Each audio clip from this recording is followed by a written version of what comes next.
Memoirs of a nigga from the BX. That's what made me, and I love it. Gotta love it. Not above it, yup, I love it. Had to do it my way, gotta follow my way. Memoirs of a nigga from the BX. That's what made me, and I love it. Let me go. Not above it, yup, I love it. Had to do it my way, gotta follow my way. Growing up in the Bronx, there was adventures. Shit get litty, especially in the summer. Barbecues popping off, satisfy the hunger. Then play space, make sure you're done up. Time to pack it up, leave the table. When I was young, shadow puppets was cable. It's no fable, times is unstable. Meal portion, the same size of a ladle. Had to go to the pantry to get the grub. Sometimes wash my clothes in the bathtub. In the blizzard, a nigga had to walk to school. It didn't matter, that's what we had to do. In ghost sound ciphers on the fucking room. Smoking hydro, make the cops come through. They be doing the most for a fucking roach. I hope they don't approach, aiming toast. Memoirs of a nigga from the BX. That's what made me, and I love it. Gotta love it. Not above it, yup, I love it. Had to do it my way, gotta follow my way. Memoirs of a nigga from the BX. That's what made me, and I love it. Let me go. Not above it, yup, I love it. Had to do it my way, gotta follow my way. A nigga got locked cause the spot got raided. They pissed, they got no information. Let us go, your time just got wasted. When they looking mad, you know that's my favorite. Trade dogs roaming, corner stores open. Let me get a bacon, egg and cheese that's toasted. I'm posted, waiting for the fucking bus. Just to go to a job that's fucking tough. What's this on my check? That's not enough. Let me get a meat cleaver, run amok. Turn savage, far from the average. These bills I'm having, wish they can vanish. I thought I'd play for the New York Knicks. It didn't happen, then I figured life's a bitch. In the projects, bitches used to suck my dick.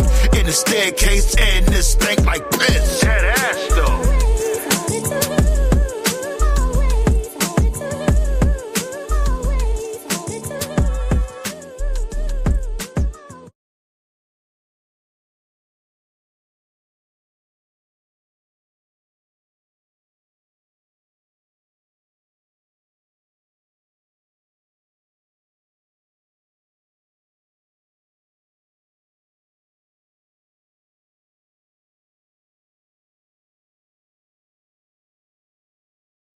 Slipping, they sleep on a hammock. That's how I rock, don't take it for granted. My elbow drop, put your body through the canvas. Gotta stay trained like New York Transit. Trampling dudes, handling weapons, no panicking. Long ass laser that link like a javelin. Hit you with the van, your clan be vanishing. Ink from my pen will leave trails of pathogen. It's no error, my error bring terror. Shield concealed in the polo sweater. Just an animal cub, I had alien blood. I think of love when I met droids, got a buzz.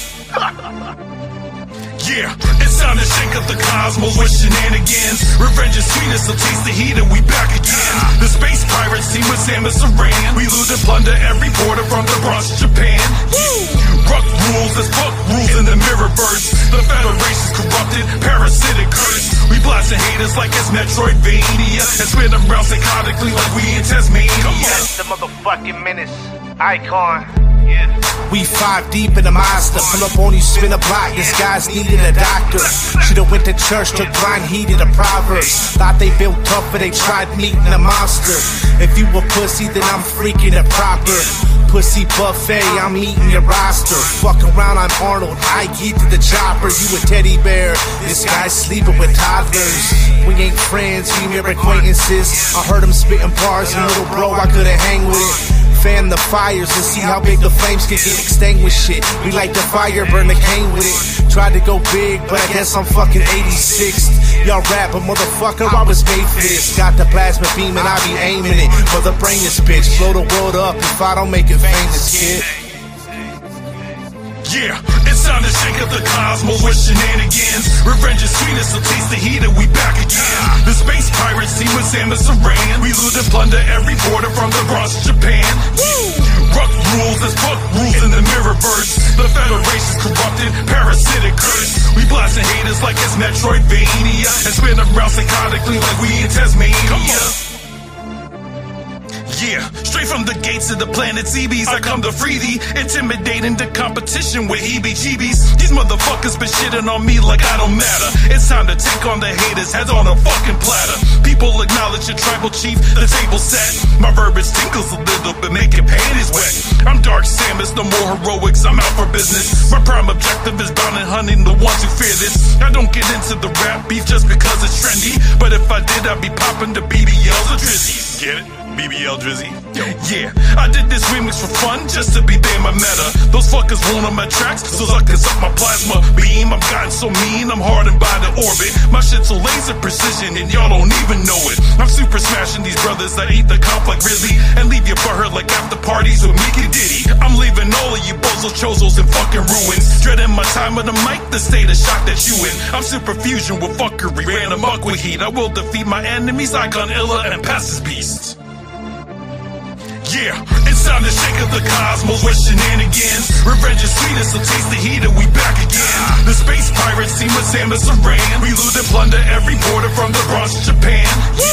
Ruck rules, there's fuck rules in the mirrorverse. The Federation's corrupted, parasitic curse. We blasting haters like it's Metroidvania, and spin them around psychotically like we in Tasmania. It's time to shake up the cosmos with shenanigans. Revenge is sweetest, so taste the heat and we back again. The space pirates team with Samus Aran. We loot and plunder every border from the Bronx to Japan. Ruck rules, there's fuck rules in the mirrorverse. The Federation's corrupted, parasitic curse. We blasting haters like it's Metroidvania, and spin them around psychotically like we in Tasmania. Yeah, y'all wasn't expecting a remix, huh? I got the space pirates taking over for the summer of 24. Let's go. Yeah, yo. Past the menace, Illa the Sandman, Icon. Let's get it. Yeah.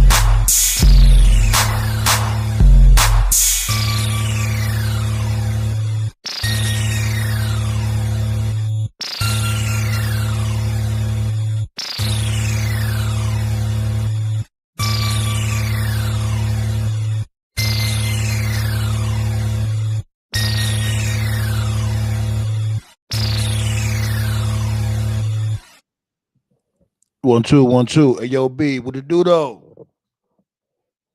What's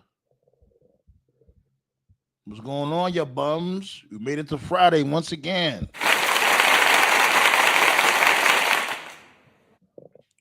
Appreciate y'all for pulling up, B. What it do though? Council Roundtable signing back in once again. Can you comprehend, my friends? Episode 330. We told the old-fashioned rants to let y'all know what's happening. You guys are awesome, B. What to do, though, huh? All right.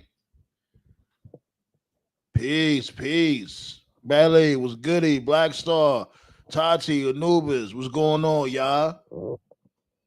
They're hitting that thumbs up quick, fast, in a hurry. Ho! Hacksaw Jim Duggan style, you heard? All right. Make sure I'm something real copacetic over here. Yeah, B. It was a day, I'll tell y'all, B. I know y'all see the title, right? Wrestling hates us, B. Let's really be real, B. It's about that time. Us that wear our thinking caps. It's just time to come to that realization. Wrestling hates us, B. Like the ones I was watching wrestling since the 80s, the ones I was watching wrestling since the 90s. Shit, I'll even say the ones that was watching wrestling since the early millennium. Wrestling hates us, B. They don't like us no more, B. Like they're here for the kids, the ones that don't know any better, with these old, washed up legends, allegedly legends, supposedly legends, because most of them aren't legends. They washed up, B. They don't have nothing else left in the tank. They recycling storylines consistently. You know what? Let me. Oh man. Shots go to AEW though, B. We needed something especially when it comes to the summer, fall, whatever. Within this year, we needed something. Shouts go to AEW when it comes to blood and guts. They did the damn thing. Seriously, B. We needed something because Lord have mercy. Had a good time with the guys on Wednesday night watching Blood and Guts. Congratulations to my dude Kyle O'Reilly. Shots go out to the ladies. They did their damn thing. You already know the vibes. Man. Yeah, man. Hit that thumbs up though. So yeah, B. It's like the first thing that pissed me off, you already know where I'm going with this dude, Mike Santana. You know what I'm saying? Like, how they gonna do my dude like that? How they gonna do Big BX like that, yo? My dude repping the Bronx. Y'all building this dude for a whole year plus, putting in this work. He finally wins the belt at Bound for Glory. Mind you, he's supposed to win the belt before that in that triple threat match, but that's neither here nor there. Y'all remember that triple threat match between him, Trick, and this dude Joe Hendry? He was supposed to win that match. They was in New York, perfect time, but they dropped the ball on that. TNA, lol, go figure. But they finally pulled the trigger at Bound for Glory. My dude, you know what I mean, got to win the belt with his daughter in the crowd. You know what I'm saying? Gave the belt to his daughter, had a great celebration. Then after that, I ain't gonna lie, I was like, yo, so when's the new episode coming out? I thought I was the only one that was tripping. Like, I don't really be tapped into TNA like that, but I try to, keep up with it. And that's what I noticed. I'm like, yo, where's the new episodes at? And then come to figure out these dudes went on a whole month break. How y'all go on a whole month break and y'all have a new champion? And then you finally come back from y'all break, you do this to Mike Santana?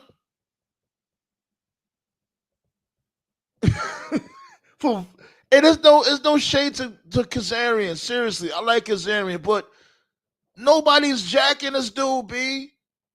What are we doing? We had a new star. Just like what they did with Joe Hendry. They waited so damn long to pull the trigger on Joe Hendry. And what they do with him?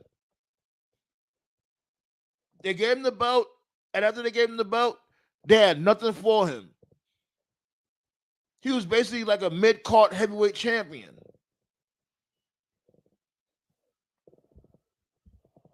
Hell yeah, TNA is cooked, Tati. Like, man.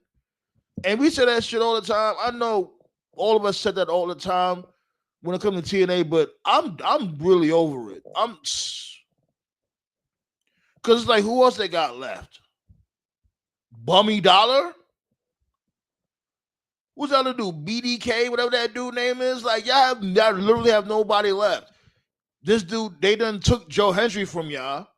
Y'all didn't deserve him any fucking way. And y'all had these bozos out there. Oh, he's just a theme song. That's it. No, he was more than that. Yeah, the theme song made him popular, whatever, but he could actually go in the ring. And not only that, he was giving these dudes TNA some viral moments when it comes to say his name and he appeared. Like, they wasn't doing no other way. So why not put the belt on this dude? Or, pull the trigger on this dude?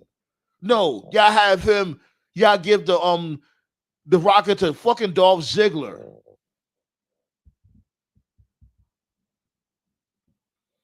And then you got Smackdown going 3 hours. Come on, in January they going 3 hours. What the fuck, son?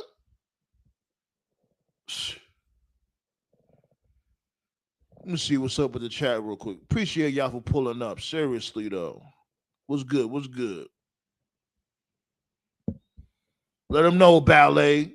Hit that thumbs up, B. Hacksaw Jim Duggan style. It's going to be a show tonight, B. We charged over here. All right. I'm not wasting no time. I see y'all. It's like a feeding frenzy in the chat. About to drop that Lizang early. Let me see what else y'all talking about. Super kick that like button. Everybody saying what's up to everybody in the chat. Seafood, what to do though? Good evening, Sandman. Wanted to come through and hit that hacksaw, Jim Duggan. Appreciate you, my guy. Hell yeah. Hell yeah.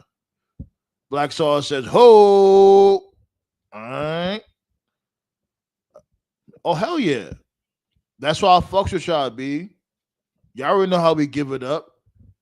We always hit that quota. And when we hit that quota, we up the quota. These motherfuckers is going to learn. Oh, yeah. Hey, that's why I'm about to drop the link right now, Tati. You know you're always welcome. Y'all can pull up. You know what I'm saying? We got a lot to talk about.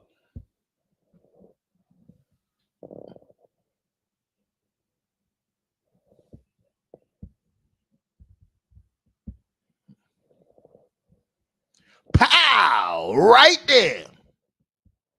Pull up, pull up, pull up. Got TKO in the building. All right. What Blade talking about? I feel like MLW and JCW gonna save us. I just feel it. They got a long way to go if that's the case. And look, I'm not like, look, I don't care about the competition. I get it. It happens when it comes to the promotions. I don't want no competition when it comes to the This entertain motherfuckers. Like, do the bare minimum first. Do the bare minimum first. And not only that, give us what the hell we want. Nobody's here to see Frankie Kazarian. Nobody's here to see Smackdown go for 3 hours. And you got to see people out there saying, oh, it's to, so they can tell more stories.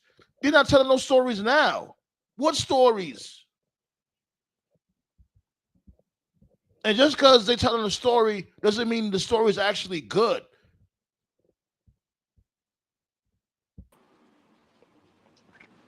Yo, what's goody? Can you hear me? I can hear you. All right. To say what you were saying about Mike Santana, there is a rumor out there that Santana's contract is up. Oh, first time hearing that. There was some people saying that it's supposed to be a work, and I'm like, oh, work. Yeah, that's what it is. Like, his contract is up. He didn't show up to the tapings last night, so this might be him leaving the company in storyline. I don't know. I'm not giving them any excuses. It's just that's what I've been hearing. And that makes it even worse though, because it's like if you knew this new contract was coming up, why didn't you put the belt on him from afar? And what event was that with a triple threat match between him, Trick, and Joe Hendry? So at wasn't that Bound for Glory? No, Bound for Glory was a regular one-on-one match. Okay. At least by then he would have had a lengthy reign.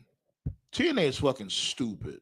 What's good, TKO? And again, if this is a storyline, let's just see where the cards land. Where's it gonna go, Black Star? You tell me. I'm not TKO. I'm just saying that it's mad loud. Hold on. TKO is mad loud in the background, my dude. I know. I just came back inside. That's why. Okay. What you say now, Black Star? Go ahead. I said that I'm not giving them any excuses. I'm just saying that if this is a storyline, this is a bad way to start off. It do sound like you try to give them the excuse, like, oh, let's see what happens. I'm like, what's gonna happen? What can they do? Oh, he's gonna beef with Frankie Kazarian to get the belt back? No. Like, I'm not saying that. But oh, and the other thing too, motherfuckers are saying that, I guess Frankie Kazarian is gonna go against AJ Styles, and it's like, no, this is not the year. Like what I'm it's not the year like 2005. What I'm saying is that, like, Like that, like remember when AJ had the title and he left TNA for like a little bit, Yeah. probably for like 2 weeks, Yeah. and the plan was for him to defend it at Wrestle Kingdom that year. Yeah. Which was pretty good. Like I liked when he was going all over the place with the TNA Championship. That was actually good TV, and they should have really dug deep with that storyline. But yeah, I remember all that. Like what I'm saying is that like, what if the storyline turns out like that? But you know it's not Black. So who do you think AJ is gonna go around the world with the TNA Championship? That Frankie is, or that Who wants to see that though, Black Star? Really think about what you're saying. Frankie Kazarian. Who cares about Frankie Kazarian going around to promotions defending the TNA Championship? Who's gonna care about that? True. Like I'll give you that. Like I understand the anger. That's what I'm saying. I'm just trying to. I get what you, but there's no way around it. It's really not. Yeah. I do Wolfpack in the building. Oh, he said Zack Ryder came back. He's back.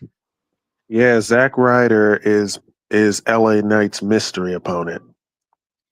Didn't I say that like a week ago? And I really don't care. This is what Triple H does. This is what he does. This doesn't equate to good booking. Triple H always does this. A shock factor, the shock value type booking.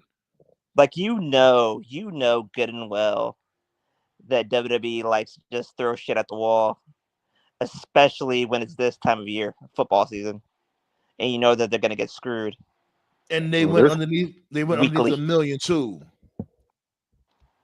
Well, so Zack Ryder is LA Knight's mystery opponent. On the bright side, it's more than I thought it was going to be Obafemi, in which case you sacrifice LA Knight for that. But okay, like Obafemi already came back. He came back to end NXT on Tuesday. Yeah, even though he realistically doesn't really need to challenge Ricky Saints again, but I get it. Yeah, Tasha, you know you're welcome. Pull up when you're ready. I think that's going to be to end the year in December. If not the New York card, I think next week. Slammiversary, that's what it was. Thank you, Dynasty. What's going on with you? Okay. Yeah, that triple threat match. That's what he should have. That's when this dude Santana should have won the belt if his contract was coming up. Why would you have this dude win the belt and his contract is going to be up not too long after that? You know what I'm saying? I guess they really wanted to keep the belt on Trick. And Trick was killing it. Like, don't get it fucked up. I like Trick's run when, like, first he was a double champion, and then he was just holding down both companies with NXT and TNA with the TNA Championship, and he was rocking the TNA Championship upside down. Yeah, his promo game stepped up and everything. Well, but wrestling hates us, y'all. If you came up watching wrestling in the 80s, the 90s, or even the early millennium, it's not for us anymore, B. Can I say this real quick? Of course. Like the reason why wrestling was enjoyable in the 80s and early, in the 80s and early 90s was because the vets knew the assignment. True. They knew what to do. Yeah. And also there was no internet to spoil shit. Yeah. And there was that too. Today's veterans, they don't know the assignment. It had, you know, the what's the name of those sheets? Like not the dirt sheets, but what was it called again? Like the RSVP shits and all that, RSPW, whatever the fuck that shit was. You know what I'm talking. Y'all know what I'm talking about. Like when they have those forums, them wrestling forums. Those pan flip things. Now, yeah, like when it came to like Are you talking about you glitch him, my the dude. You Observer? glitch it up like crazy. Yeah, like the Observer, or like when they had Hold like on. chat room. This is when like AOL and all that had first came through. When was the first time AOL came through? Like what, 97? Around that time, 96, 95, 96, around that Can you time. hear me That's when it better? first came through. Yeah, you Yeah. good. Like close on my window. So yeah, it was definitely a time. Oh, you had the wrestling magazines. Wrestling magazines had some spoilers in there too. It was always around. It's just now it's more Yeah, frequent. but you have to wait till outlets. the. Oh, my bad. Go ahead. Go ahead. No, like I was saying that, but you have to wait to the magazine and the newsletters came out. Yeah, And by but the time it came out, it was long since over. no, not all the time. Nah, every time they have spoilers in the magazine, like Really? yeah, Huh. hell yeah. Shit, I should collect them shits too. Be like, what? It's just that now, you know what I'm saying? It's more outlets now online and shit. There's so much dirt sheets and so much, it's not it's not a plethora of them like how it was from before. Or vice And versa. You like know what I and mean. Hold on, let me one second. Let me see what Blade's talking about. WWE should have went 3 hours from 2004 to 2008 during the Smackdown 6. Edge, Ray, Eddie, Kurt. I forgot the other two, but yeah, that's when shit was good. You had like it was Benoit and Benoit, you had Kurt, you had Brock, you had Big Show, A Train, Undertaker. The fucking roster was insane at that time. but again, and the point is this: when you understand the assignment, wrestling is enjoyable. When you don't, and like I said, a lot of these people today do not understand it. They always want to come back. I noticed it right when Goldberg beat the Fiend for the WWE title. That made absolutely no sense. And I knew right then and there that he didn't understand the assignment. He never understood the assignment. Goldberg always been an idiot. And I fucked with Goldberg, you know what I'm saying, from before. Or like when he was on this winning streak or whatever in WCW, but like after he came to not even before then, but like when he came to the New Blood and all this other goofy shit and punching the window and almost killing himself from lacerating the artery, not artery, a vein in his damn forearm. Remember that shit when he was punching the window? Yeah. That's when I was over with he Goldberg. sliced his artery. Yeah, it was artery, right? Yeah, you're right. My bad. Yeah.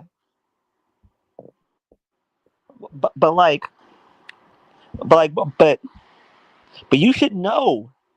You should know that when you're a veteran, you're over the hill. You're supposed to put over the newest person. Of course.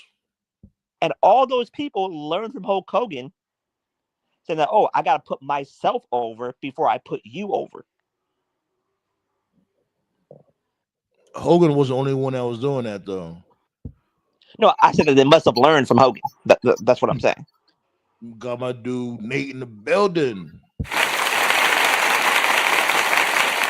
And again, Roman's about to do this. Cody's doing it currently. Punk is doing it. Like they all are doing it, and it's sickening in a way. Doing what? Well, always winning. Yeah, never putting anybody else over other than yourself. Here's the thing: like you do got a point. You definitely got a point. Like it's like you could win, but still get somebody over. You know what I'm saying? And yeah, like come to think of it, has Cody got anybody over since he's been WWE champion? Come to think of it, no, not really. And he hasn't really had many think of everybody he's faced. Has really anybody in a position? Right. Because remember, he hasn't really lost that many matches since he's come back. He was rarely around also. Yeah, What's good, eh? Smoke nothing. What's going on? How you feeling? Good. I took a little nap so I can come on here. I got to work tomorrow. Another full day at the school. What? You on speaker or something? No. Okay, you sound a little awkward. Oh, it might be the Wi-Fi. Maybe the connection's not great. On a Friday? No, I can hear you loud and clear, Oh, but it sounds like you got like a little echo. But yeah, like on a Saturday? Yeah, well, I work the school gym, so they got like photos for the clubs tomorrow. Overtime. Yeah, it's extra money. Okay. They call me Mr. OT. Mr. OT. Hell yeah, get that bread, B. Wolfpack said we got AWJ now. It took them long enough. Like Austin understood the assignment. Austin understood. Put over Kevin Owens. That's what he did. Hey, don't get it fucked up now, though. There's been times where this dude Austin was like invincible and shit. True. But it was his last match, he understood the assignment.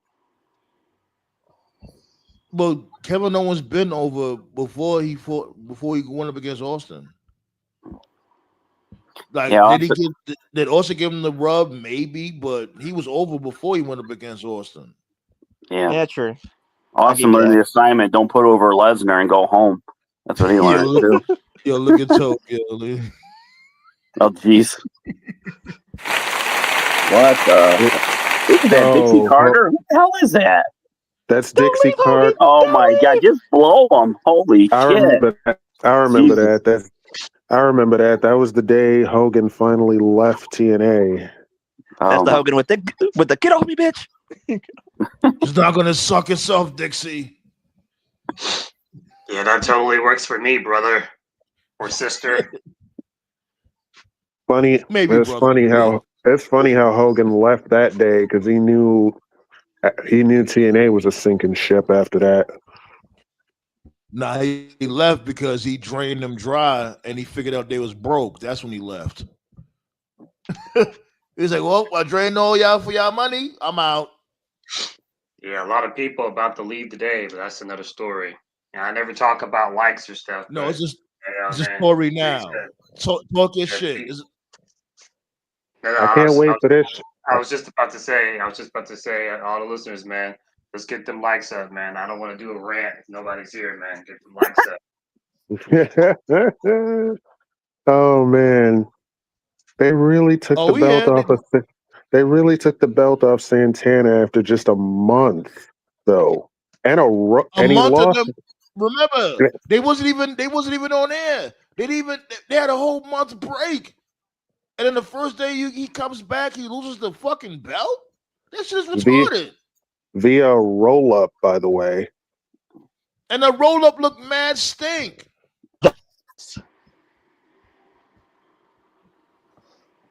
Like he lost via roll up. Yeah.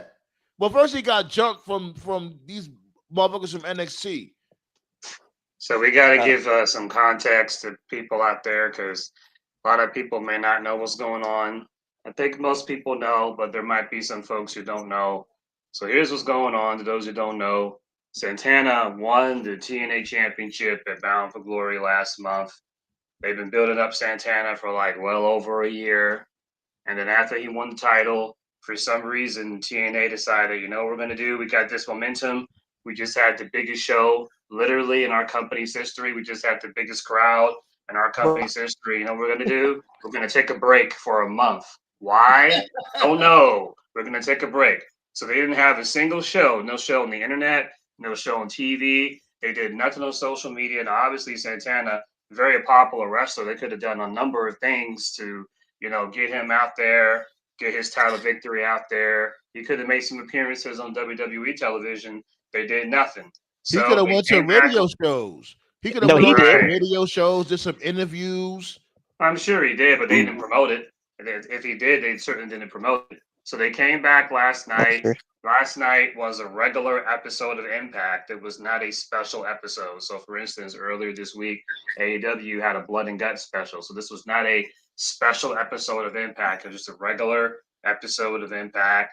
Mike Santana came out. For some fucking reason, they said, hey, you know what we should do for his first title defense? Let's have him go out there against Ryan Nemeth. That's Ziggler's brother, to anyone who forgot. Ryan Nemeth. We're not going to have him go out there against someone established, like, say, for instance, a Moose or someone like, even though I can't fucking stand him, like someone like, say, Eddie Edwards or Jake something, or no, like, we're going to have him go out Eddie there Edwards is still Ryan there? Nemeth. He's still with the system? Yeah. Yeah. So he had a match against Ryan Nemeth, right?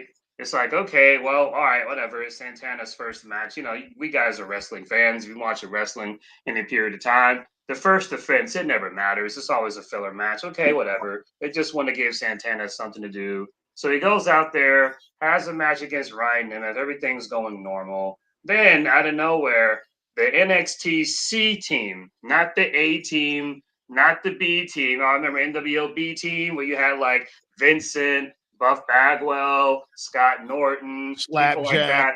Right. So was it Oba Femi that packed them up? No, it was the no. NXT C team. It was the NXT C team. And to those who don't understand what I'm saying, it was basically like enhancement talent in NXT, like even hardcore NXT people, like people that hella fuck with NXT. Even they didn't know who they were. It was just a bunch of jobbers. So this is basically the equivalent, right? Imagine if AEW had like a working relationship with WWE, and imagine if Hangman, the AEW champion, got fucking jumped by the LWO. Like what? Like wouldn't make any sense. So he just gets jumped by the NXT team, right? So they fuck him up. It's a DQ. Then Kazarian comes out to cash in his call your shot gauntlet. That's basically their version of Money in the Bank. He won the gauntlet thing. So he takes advantage of it. He cashes in. He goes for his Santana goes for his spin the block little clothesline, but then he can't do the move. And then Kazarian just gives him a fucking roll up. A fucking roll up. You can't make this shit up, B. He rolls up Kazarian. Referee counts 1, 2. No, wait a 3. minute. Everything you heard was right, Blackstone. We wish we could make this up, but we're not. Roll up looked mad stink too. It looked mad stink. So it wasn't Trick Williams. I thought that it was Trick Williams that got him. Trick. No, that's all I'm saying. It was not. No. A whole bunch of NXT came through and jumped them, and then after that, this dude Kazarian just rolled them up mad slow. So they brought the LFG people to whoop his ass. Basically. More or less, yeah. More or less, yeah. This is the equivalent if people from Tough Enough just showed up and packed up The Rock in like 2001, which would be fucking ridiculous. You would never see it. So Kaz won. I don't know about that. I ain't gonna compare Mike Santana to The Rock, but I guess No. What I'm saying is like they built up this guy for over a year. Like and they did a good job. And they did a good job building him up. You know. So this has not gone over well like at all. Marky D fucking went off earlier today. People on social media have gone off today. There's been a lot of LOL TNA moments in TNA's illustrious history. This is legit, like literally one of the dumbest things that they've ever done. Even like diehard WWE fans who obviously know the score and they know that TNA is basically developmental for TNA. Even diehard WWE fans are like, "What the fuck? This is fucking stupid." And remember, let's really be real. There's like a double whammy because they did the same shit not too long ago with Joe Hendry. They dropped the ball. Now I understand what the fuck. Right. But that's literally what I said. I literally just said that. No. I didn't know. I didn't understand what you were saying exactly. I thought that you was upset that Trick and that Oba came and whooped his ass. No, it would have made no. Right. No, So it's what I not. so to that I'd say Let TKO go. Go ahead, TKO. I wish we could make this shit up for y'all, like, but we're not. Like, this just goes to show, like, we can't have nice things in TNA ever. And that's why this is the name of the show. Wrestling hates us. right. And to Black Star's comments, what I get what you're saying. So if NXT B listers or NXT A listers, if they had shown up and if they had packed up Santana, I mean, it still would have been stupid. But to your point, if a Trick Williams, who he beat for the title, or if an Obafemi had showed up and just started fucking everybody up in the ring, then I guess that would have made a little bit more sense, you know. But the fact that he got packed up by a bunch of C-listers that nobody knows, like first of all, LFG. that does not make They brought LFG. Santana. Yeah. So the fact they did this, like, first of all, it doesn't make Santana look good because he's the TNA champion. It doesn't make the brand look good. It doesn't make the show look good. And ironically, in the last episode that we talked about Chris Jericho, and I've noticed that Jericho has been hella quiet for these past 24 hours. Jericho mentioned in the interview, like just a couple of days ago, obviously he's going back to WWE. So he's in kiss ass mode. And he was talking about, oh, I think TNA has the potential to be the number 2 company in the world. Like, just awkward timing. So Jericho is just What made him even quiet. say that? That shit was just like when he said that shit was just so random. Like, why you over here caping for TNA? That just came out of nowhere. Well, obviously, it's really bad timing on his part. So for him to say that, and then TNA does this like a week later. So anyway, to just end this rant because I'm tired of it. This is just one of many reasons why I just gave up on TNA, man. I always say this, man. I get no fucking pleasure out of this. Like when I come on here and I fucking bury this company, like Nate remembers, Santa remembers, dude. I was a hardcore TNA guy. Okay, I fucked heavy with TNA. I used to go to their shows all the time. I used to live in Florida for a brief period. Man, I get no satisfaction out of this shit. But I gave up on this fucking company. I gave up on this brand because there's never any consistency. So as dumb as this Mike Santana bullshit is, this is not the first time they've done this. I can't even sit here and blame WWE. They may have played a part in it, but they've always done dumb shit like this. They've never been consistent. They never pull the trigger when the iron is hot. They've always been inconsistent. Samoa Joe, one of the most over guys in TNA. Hold on, Tobe. I didn't mean to cut you off, but you sounding crazy on your end. Yeah, it sounds like a gargoyle or something. I didn't want to cut you off because you was cooking, but it sounded crazy, like Legos was in the washing machine. No, that wasn't me. I think somebody was moving in the background. I don't know. No, I was coming from you. I can see you guys' levels. I know where the noise be coming from. All right, well, I guess because you was getting lit and that made your mic crackle. All right, my bad then. Well, yeah, basically, like what I was really just saying is that they've always been inconsistent. Samoa Joe only won the TNA title once, and that always confuses people because like every time I talk about like old school TNA, a lot of my friends were like, "Really? He only won the title one time?" Like, yes, he only won it one time. James Storm, he only won it one time. You know, and the worst part about all this is Kazarian is now finally a TNA champion. And many times here in the roundtable, we talked about people like Christopher Daniels should have been TNA champion, or Nigel McGuinness should have been TNA champion, or Jay Lethal should have been TNA champion. But Kazarian, like, I'm sorry, he does not deserve that shit. Yeah, they really gave it to Kazarian over Daniels. That's insane to me. Like, I respect you as a wrestler. Kazarian. I ain't gonna lie. Ultimately, it's really not fair towards him because this is the wrong place, wrong time when it comes to him. I'm more mad at the booking. It's more about the booking because Frankie Kazarian, he did put in work. And he has been doing this thing on TNA as of late with the whole King of TNA gimmick or whatever. Yeah, like I like that character. Wrong time. The timing is terrible. Right. It is terrible because if they want to get that TV deal, you know, he's not the guy you put it on to attract viewership. Like Kaz, like, I'm sorry, man. People were never fucking with you like that. You were never on that level, like, at all. You know, but it is what it is, man. And so, Sandman, we were talking about this earlier today. So for anyone out there that's confused, who books TNA? Like, who's in charge of it? Right? As far as I know, Delirious is the head booker and Tommy Yeah, Dreamer is Fallon Relations. Do you see why I call him Bummy Dreamer? Bummy Right. Dreamer.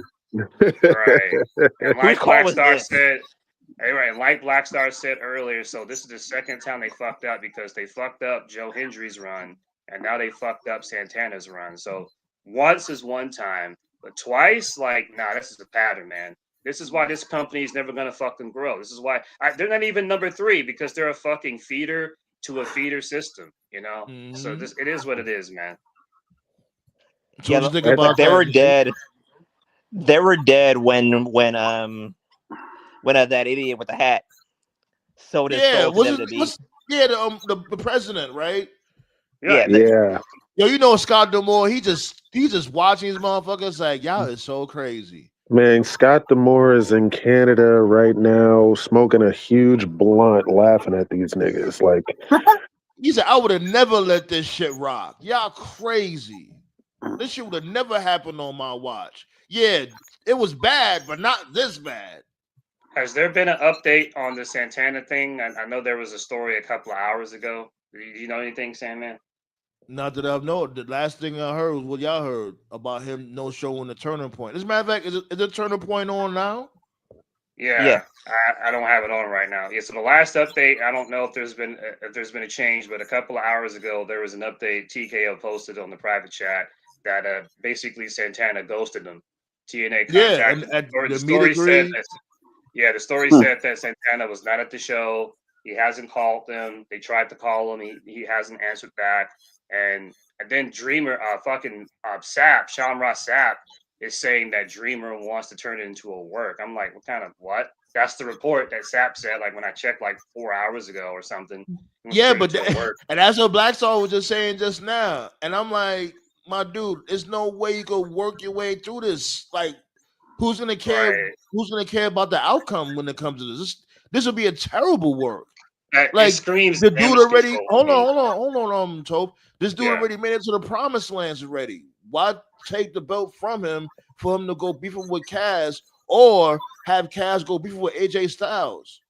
Like, or nobody wants to see that. Or have Kaz beef with Ziggler because they just had a face off on Turning Point. Like, what? I don't care.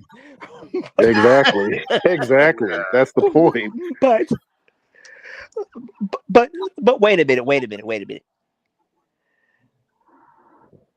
Oh man. So you're telling me, basically, I'm gonna put it in this terms.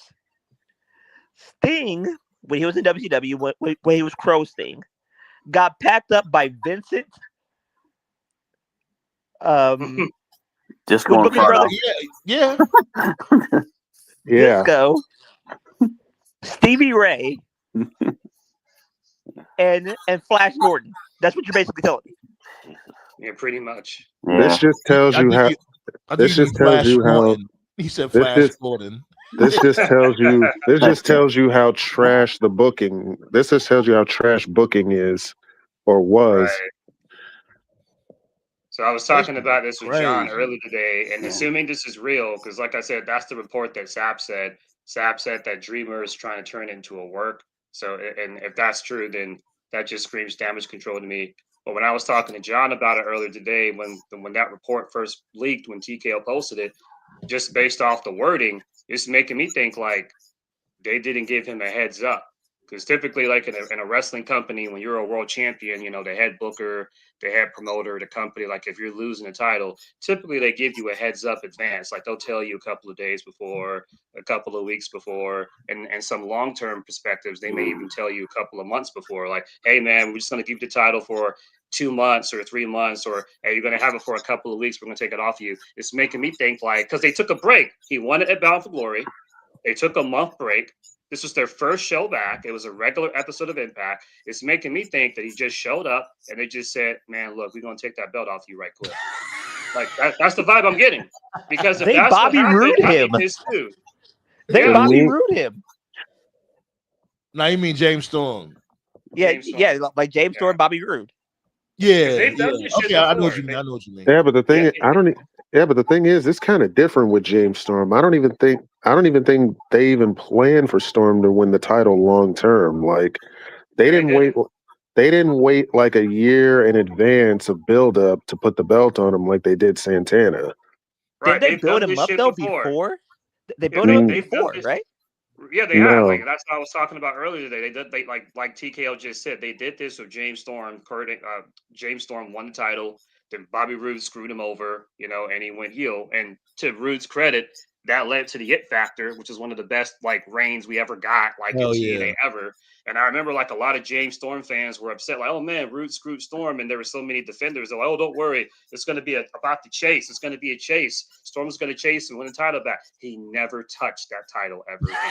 He never Nope. sniffed it. He Nope. That never was the most sniffed it. fucked up part. Nope. At That was the most all. fucked up part about James Right. Storm What? is that this wasn't the only time Bobby Roode fucked up James Storm's career.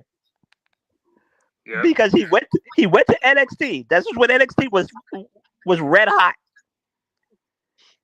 He decided not to sign with NXT because he went to team with Bobby Roode. Bobby Roode took his contract in NXT and became Glorious Bobby Roode. I was like, oh, what the fuck? Oh, that's how that happened? I didn't know that. Yeah, that's how it went down. Okay. I And didn't then know the that. other Yeah. time, and then the That's other why time they don't TNA talk. did this- Why you think they don't talk now? Oh, wow. I didn't even know they had beef with each other in real life. They don't even Bobby Roode even said it himself. Him and Storm don't really talk like they used to. Oh, It's wow. unfortunate. Yeah. And then the other time TNA did this, and I know Simon remembers this. I was talking about it with John earlier today. Was when they were when TNA moved to Mondays in 2010, when they were trying to compete against Raw, which was fucking stupid.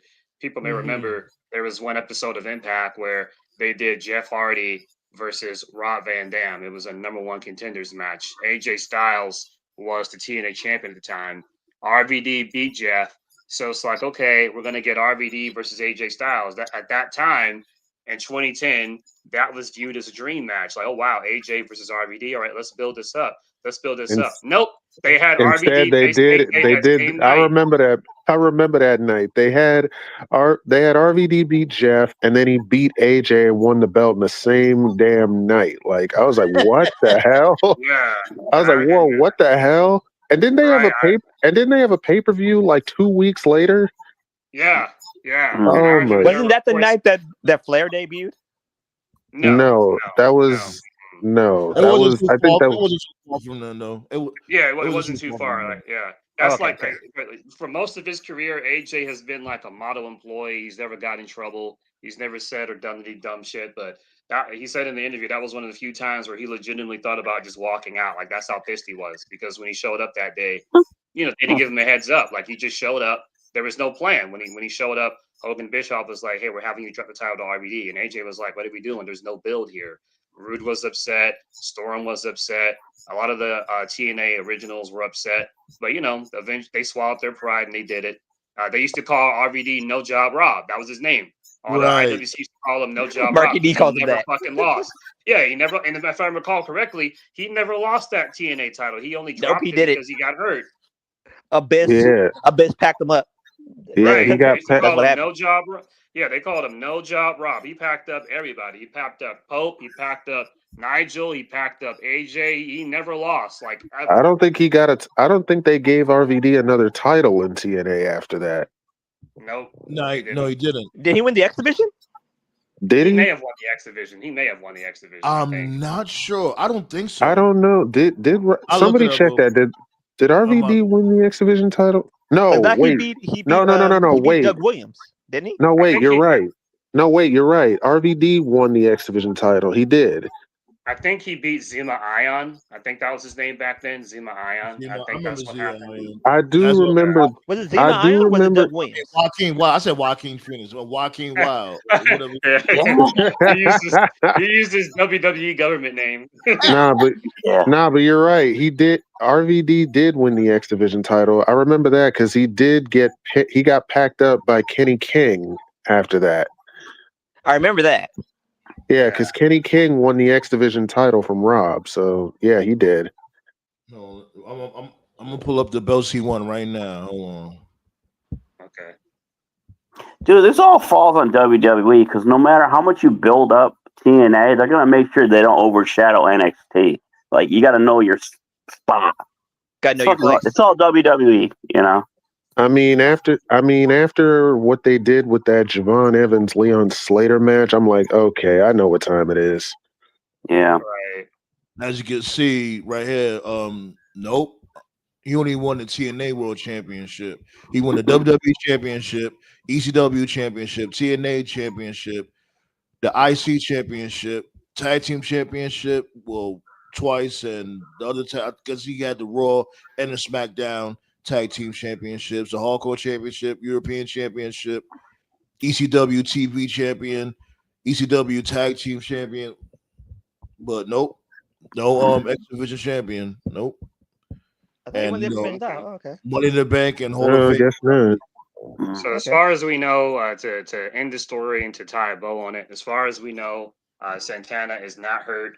I did check his contract status. His contract status, according to Observer, is that he signed through, and I quote, he signed through 2025. That's all it says. He signed through. So that implies that in 2026, his contract runs out. So some people are saying, oh, well, because his contract's running out, that's why he lost the title. And if that's the case, then this is a case of TNA simply waiting too long because they did this shit with Joe Hendry. If you know, like I get it, okay? You got this relationship with WWE.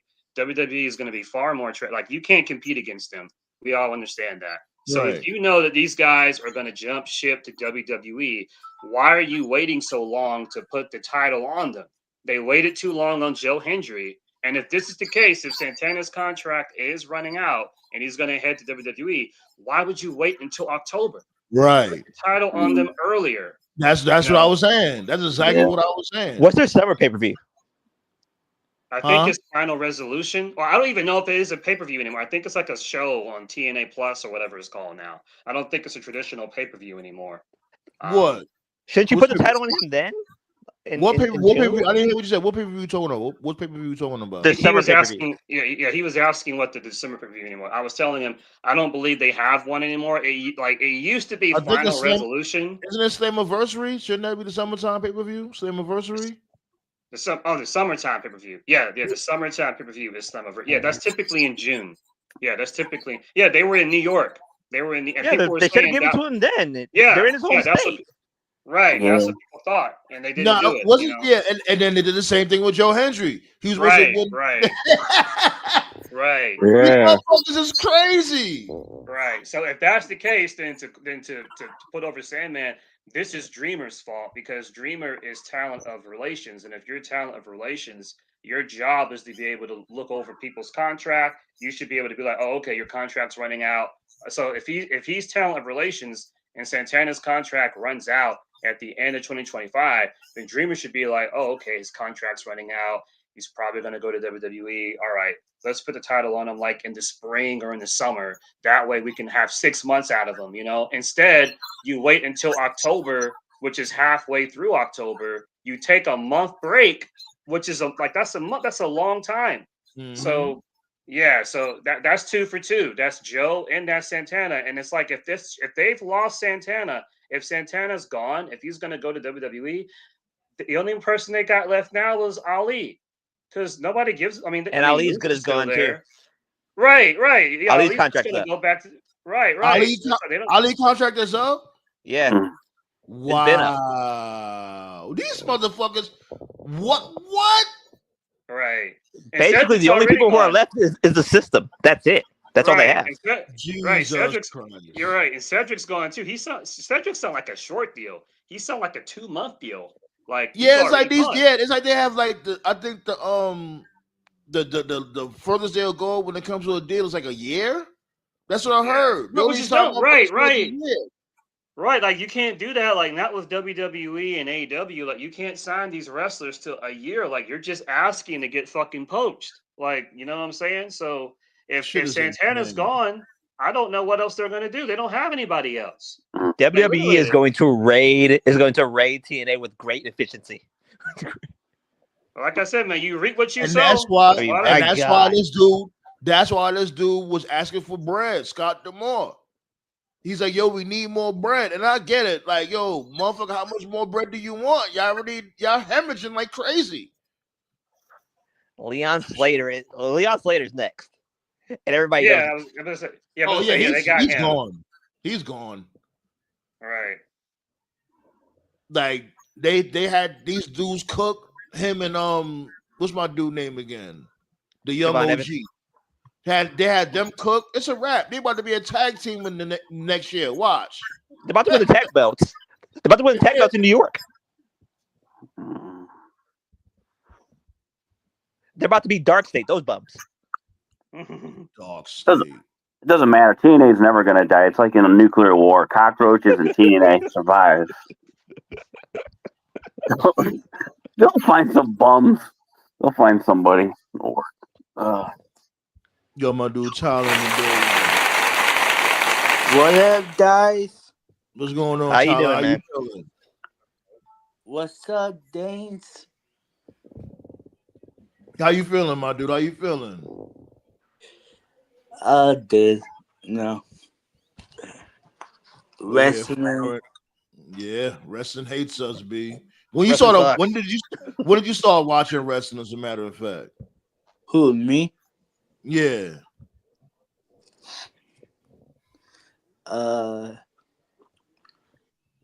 Like, I don't know, like 2000, around there. Yeah, you almost at that time where you gonna start getting mad at them also. I hate WWE right now. What they're doing, like nothing. Peace. Somebody please cue Vince. Life sucks and then you die. Yeah. You gotta do it in Vince's voice. Life sucks. Life sucks. And then you die.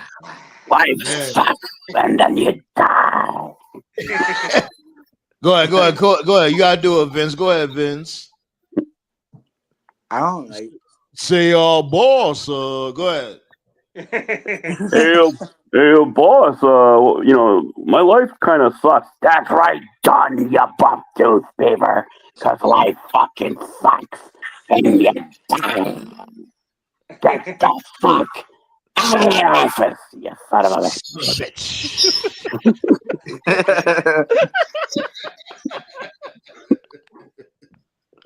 Oh my god. I think Vince got the son of a bitch from Mickey from Rocky because Mickey loves him. Probably. Yeah. He always had a good son of a bitch too, Mickey. Yeah. Son of a bitch. Get up, you son of a bitch, because Mickey loves you. I think after the show, I'll watch Rocky 3. So speaking of TNA, you got this dude Joe Hendry. Like you know, this dude Triple H had to give Joe Hendry the finger point as always. I think they low key clone Triple H. Say the truth. Do you think this dude's clone? This dude's everywhere. Yeah, everywhere. He's gonna be in New York. He's gonna be in New York come next Tuesday. I bet. Well, Joe Hendry is officially signed to WWE. So yeah. Also, I want to know about LA Knight. I want to know about him. Is he going to fucking leave? This guy gets screwed more than Brett in Montreal. He went up against Matt Cardona earlier. Cut his mic and shit. I saw. What the fuck's going on? I don't know. I don't know what's the deal. I wouldn't even blame him if he left. Oh, I think he has like 3 more years left in that. Oh my god. Oh shit! Drew McIntyre's back. Oh god. Oh wow! What a suspension! This is fucking crazy. I told you. And Drew, yeah, and apparently, I guess he finished filming his movie early, but what? Straight to DVD? What's it called? It was called Bums. Drew, he was called Jobs. He's filming a modern day version of Highlanders. So just like the original movie, there can only be one jobber, which is you. Right, Drew. Ballet laughing, yo, Ballet. Bumlanders. Drew McIntyre is in the War Games match on the Visions team. So yeah, of course. What? So the final member is Brock. Okay. What? Again, why? Because he hates Cody, but yet he teams up with Paul Heyman. The very person who fucked same. them over more times than Yo, Diddy. man, Pause. I But almost to be dude. real though, TKO, you already know he did that shit from before. Remember when he had beef? He had beef with was it the Cringeman Day? Didn't he have beef with them and he ended up clicking up with them? Yeah. Yeah. Yo, And man, speaking another of, thing, my thing is, and he's going against the Usos again. I'm like, my dude, you're going after every Samoan except for the guy that actually screwed you. Like, oh my right, God. Like, Yeah. what are we doing here? He literally teamed with the Timu bloodline last year. Same for last. The face Oh, Roman. yes. Like, oh my God. and there's some unfortunate news which TKO also broke. SmackDown's going back to 3 Oh hours. God. Don't give a fuck. Don't give Yeah. Yeah. Hashtag regression. Yeah. Yeah. SmackDown. Wrestling Get ready, hates us. y'all. Wrestling hates us, B. I'm telling you. Yeah. Wrestling hates us. Get ready for it, y'all. SmackDown goes back to 3 hours in I January. truly don't care. And I heard they just got sponsorship from NyQuil, so get your nap in. There we go. Jesus. And you really got people caping for this shit, saying like, "Oh, yo, because they got more storylines to tell, and more people." No, gonna they get a chance." don't. What's the storyline? What the fuck? They Who the don't fuck know. is saying that shit? Motherfuckers I is think- bogus, B. Like, I truly Oh. don't care anymore. Like, if you have to bleed like a stuffed fucking pig to get over, you truly have problems. Hold on. What? Whoa, we got Tati in the building. Hey. Jeez, we need 2 more. We have the Brady Bunch box. Shit. Brady Bunch. Tati, you muted. Uh-oh. Can you hear us, Tati? Vince got her. Oh Yeah. no. Ninjas got her already. Yeah. Oh God. No ninjas. The ninjas. Hey Tati, I got Yeah, you hear me? already. Oh, there we go. Yeah, Hey, there we go. There you There go. we You go. good. I haven't used StreamYard in a while, so I was like, what the fuck? Everything looked different. What's up, you guys? Welcome back. Welcome back. Hey, what up? Hey, Tati, Hey. before you speak, I just want you to know I got the Quagmire theme ready. So, all right, go Oh, ahead. geez. What's going Thank on, you for Tati? understanding me. Talk your shit. Well, What's going on? the topic of them not understanding us, That's not the topic. first things You know first. the topic. Look, first things first, I do feel like there is an issue with wrestling in terms of like, fans like us who's been watching for a long time, kind of having a hard time relating to the modern times of pro wrestling. And I do feel like there has to be a balance because there was a time where pro wrestling worked and that old school mentality can meet in the middle with the modern approach as well. But nowadays, it's all this fuck shit going on that makes wrestling kind of like really hard to enjoy. And I've been having a hard time lately. And AEW is the same thing too. Like there's a lot of bullshit that's going on with them right now that kind of makes it hard for me to, do my reviews on the show. But I try to, not be biased about things. Like my biggest problem with pro wrestling right now is the lack of using young talent. I feel like all these promotions are looking at it like, all right, these guys are young. They got time to get to where they need to be and that they need to prioritize these veterans. And I'm just like, that's not how it works. That's not how it works. As a matter of fact, when they do shit like that, they're pushing these younger talent away. When they take the veterans and put these guys at the top, like let's use AEW as an example, like having the Hurt Syndicate over there. Yes, these guys are big names within pro wrestling, but what did they do to put them at the top? They pushed all them other young tag team. Where the fuck is Private Party? Dead ass though. Drinking a mojito. Yeah. Yeah, They got backed up and never came back. Right.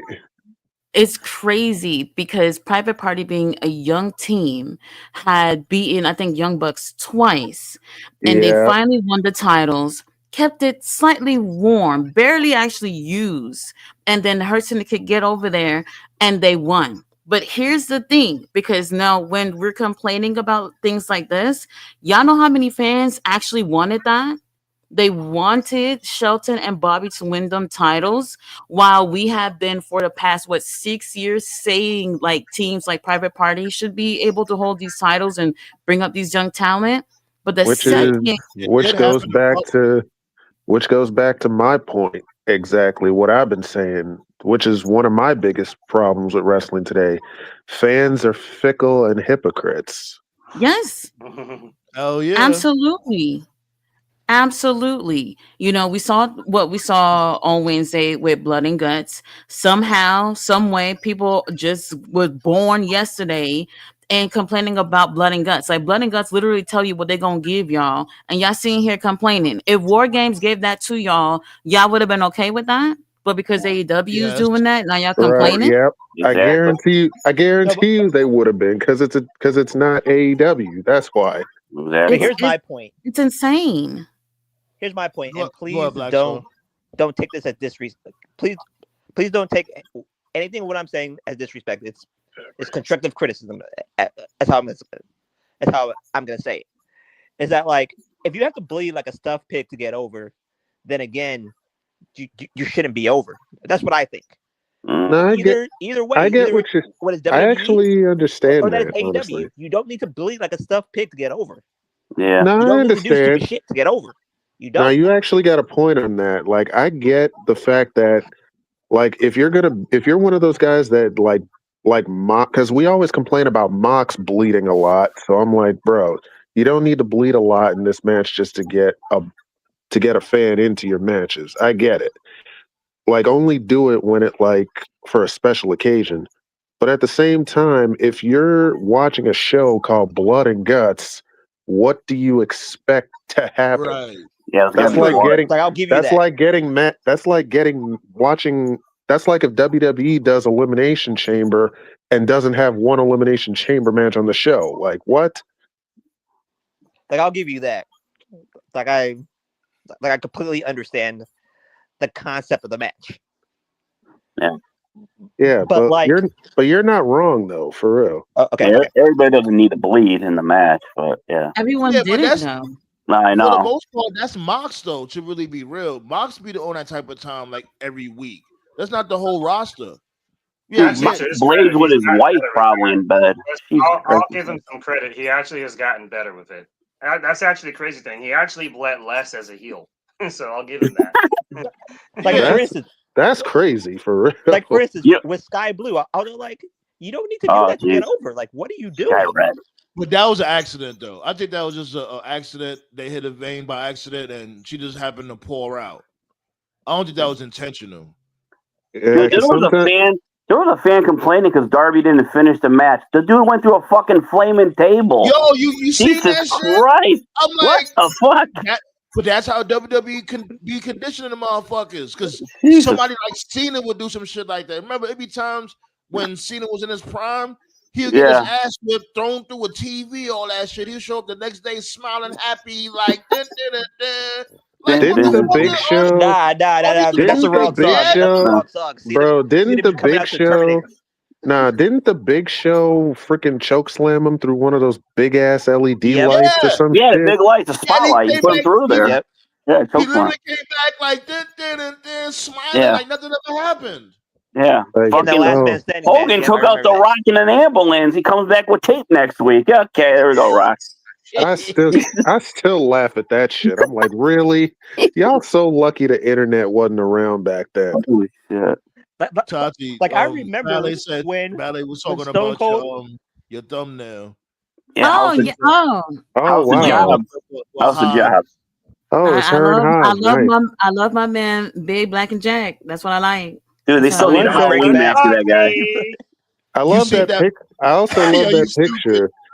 I love that picture you put up. I love that picture, Tati, you had with Julia Hart. That was cool. Yes. Oh man, they're so cool. I wish Tekla was there. That would have been cool. Yeah, Tati say tapped in though. Like when she was going to AEW, yeah, she tapped in. Yeah. I need to go back to MLW. I need to go back to House of Glory shows for real. I haven't been to one in a while. Is JD banned from them? JD. Yeah, I heard he And got. Tati. I heard they fired him from there. Yeah, I guess. Yeah, Good. that's what I heard. He got Good. fired. Good. Yeah, I heard JD got fired because he usually does commentary for that. Yeah, they Yeah. had to Really? fire him. I was saying that earlier. They had to fire him because he was becoming toxic to the brand because it was getting to a point where like they're getting bigger. Because I'm hearing more stuff about House of Glory, so good on them. But the problem was more big wrestlers were going there, and they're just like, "Yo, man, I'm not going there if you got that dude JD there. Get rid of him. Get rid of Yep. him." So like, at some point, they're gonna have to make a choice. Like they're not gonna choose the JD over the wrestlers. I don't give a No. fuck. I'm sorry. When I No was one would over say- with that dude, give me 1 second, Black. So I got you real okay. quick. When I was over with that dude was with the whole Hogan shit. When they try to sit there and like gaslight this dude, what's his people's name again? Jesse. That's when I was over. I'm like, yo, because he basically Jesse trying to who? make this, That Jesse was one of Off the the guys script. he did from off the script when he did the show with. yeah, like when he He's a does big Dynamite. AEW guy. Yeah, Yeah. he does AEW pay-per-views and Dynamite. Is it the black guy? Yeah, Yeah, the Yeah. coon. Chicago. Sorry not Yeah. to say a better word. Coon. Yeah. Yeah. Jesus. Well, No, but Jesse actually handled that good. He was like, yo, you can't tell people how to feel about Hulk Hogan. You know what I'm saying? And he kept trying to persuade this dude, like, oh, but he was like, yo, you can't do that. Like, if people want to feel like how they want to feel, that's how they're gonna feel. Because he tried to tell this dude Jesse, he was like, I don't know why these people just don't let it go. It's some shit like that. And Jesse was like, you can't tell people that.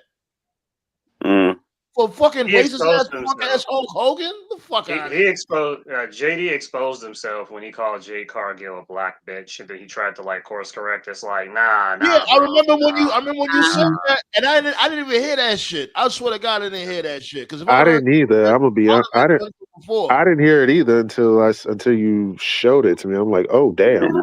So for context, I'll always bring this up because this dude always likes to delete his shit, so people don't know. He's had a hate boner against Alexa Bliss and Jade Cargill like for years. Yeah.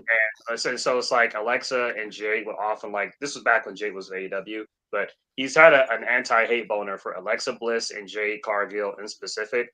He will always go after those two and just like shit on them for no reason to like an unreasonable degree. But one time he went out there, not he went out there, but he was doing his stream. I guess he was doing a Dynamite review, and Jade had like retweeted something, and he was like, "Shut up, you black bitch." And when that happened, I was like, wait a minute. Like, you didn't call Alexa a white bitch, but you called Jade a black bitch. Like, anytime you do that, like, that's when the racism slips. Like why would you even mention her race? Why would you call like? Yeah, that's wild.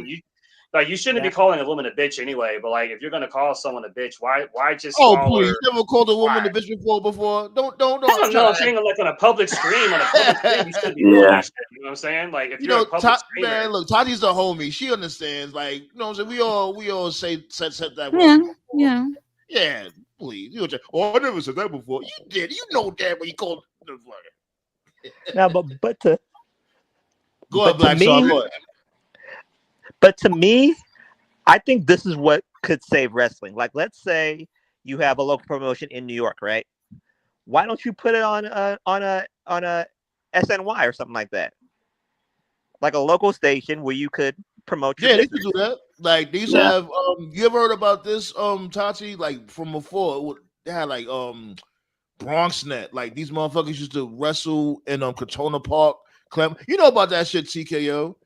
Like when he wrestled, they used to have shit like that.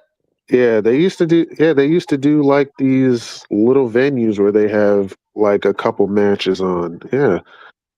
Yeah, I like those dudes that wrestle on the subway. Do that anymore? Those guys are funny. Like public access. Yeah, public access. Like, there we go. Sense. Like why don't they do that?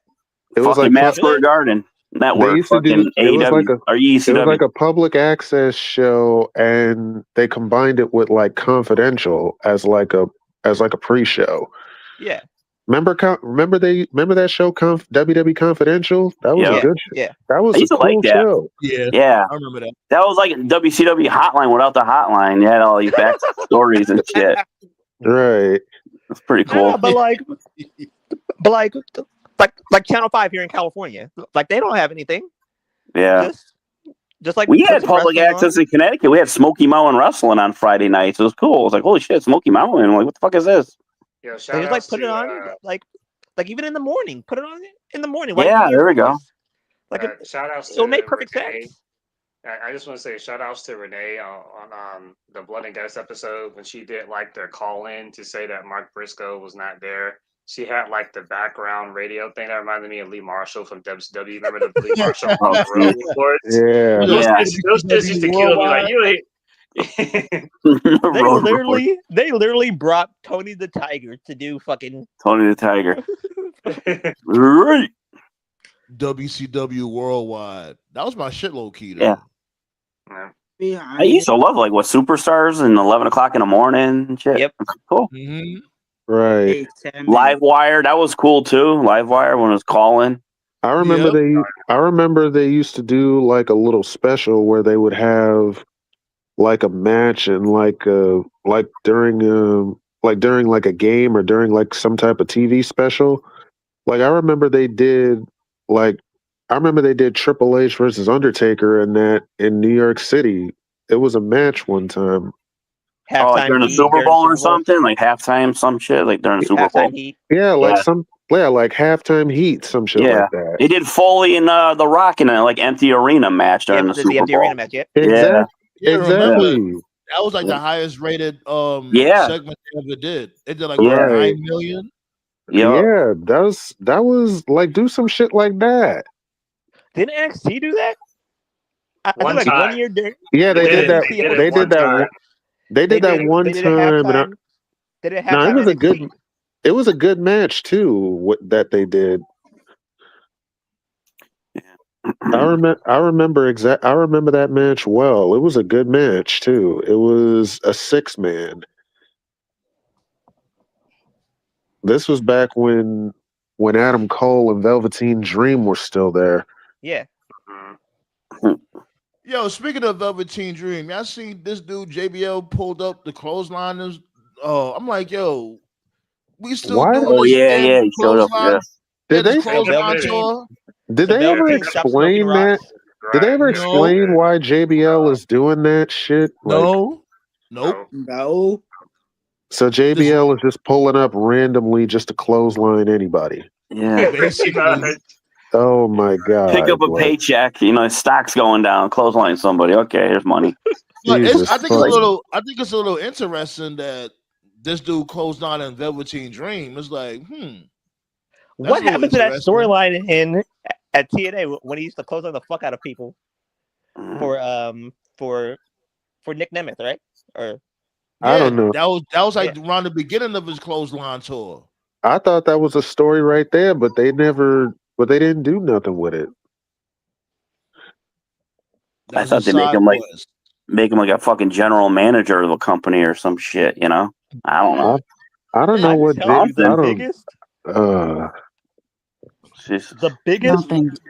biggest bad friend of all time is Nick Nemeth. Yeah. Did you see what? Like I remember watching. Tati said Ryan Nemeth is a bum. A bum, yes he is. He really is. Like he really is in more ways than one. Like, yo, is he still trying to sue CM Punk? No, I think he dropped that. I think they dropped. They dropped that lawsuit. Yeah. That one and the one with the boys, the one that used to come out with Dalton Castle, and the one with Kevin Kelly. They all got dropped. Really? They all got dropped. Oh yeah. I bet it was probably the same judge that dismissed Drake's lawsuit. Oh, yo, Drake is going through it, B. I knew it was over this time around when the Dodgers came out to not like us in the World Series parade. Like, oh my god. And if anybody has a Drake fan, it's all good. Just don't be weird about it. Like you can like Drake all you want. I just want to say this. Black people, we need to start gatekeeping again. That way, motherfuckers like Aiden Ross don't get too comfortable. I was about to bring that up. Oh, I was about to bring that up. That fucking idiot. What did he do? This nigga says he basically said that Drake won This nigga says Kendrick Lamar killed hip hop. Like, this nigga says Kendrick Lamar killed hip hop. Like, what? Yeah. Yep. He definitely said that. He said Kendrick killed hip hop. Him alone killed hip hop. Yeah, because God forbid we get rappers that are actually good. I'll take dumb shit so I can drive there for 1,000, Alex. Jesus. I know he lives in California somewhere. What do you do? Inject a lethal poison of the NWO? Nah, because it's like these dudes, they just don't want to admit it that Drake right now, he's not coming out with hot shit and he needs to fall back. But they don't want to accept that. They keep trying to find excuses. Anything is an excuse. And it's like, yo, it's really not that serious. He lost a battle and he lost his thunder. And then everything started crumbling down. And he only has himself to blame for that shit. That's It shows you where Drake gets it from. He can't accept accountability because his fans can't either. They basically gaslight him, you know. I don't get it. I used to like Drake, and I like him like in past, you know. Yeah. I like a couple of Drake tracks here and there. I'm not gonna cap, but it's like when you got a whole warehouse full of ghostwriters and you don't write your own shit, it makes you look crazy. You're never gonna let that go, are you? Hell no! Like, no, that shit is forbidden in hip hop. Yeah, you're shit. Bro, I get into arguments all the time with Drake fans. I'm like, bro, y'all could pretend that y'all never listened to a Kendrick song before this beef, but y'all were the same ones that were doing freestyles to his song Swimming Pools all year. Like, don't get me started. And then they wanted to challenge me saying, yo, nobody can name top 5 songs off Mr. Morale. Nigga, I'd name you 8 just to piss you off. Don't play with me. Yeah, Rory and Maul trying to say Mr. Morale was trash. I'm like, come on, stop. Just say you're not a fan of it. Like, how you gonna say Drake? Mr. Morale is complete trash? OVO Maul's a dick rider. Fuck him. Yeah, shout outs to TKO and his TKO's in his Batista arc right now. I don't give a damn if you don't like these pants, and I'm gonna wear them every week to piss you off. Fuck yeah, like seriously. The 13 likes, we appreciate it. That's what's up, B. It's not even counting the people that's in the bushes and the people that's gonna watch the upload. Much love to all of y'all. We know who you are. Y'all lurking. We know y'all we know y'all hear our ideas and pitch them into these companies. Like, oh god, they don't want to cut the check. They don't want to cut the check, B. I'll take a ticket to a show. I'll take a ticket. Shit, give us backstage passes to your next show for free. Like, if you don't want to pay us, goddamn.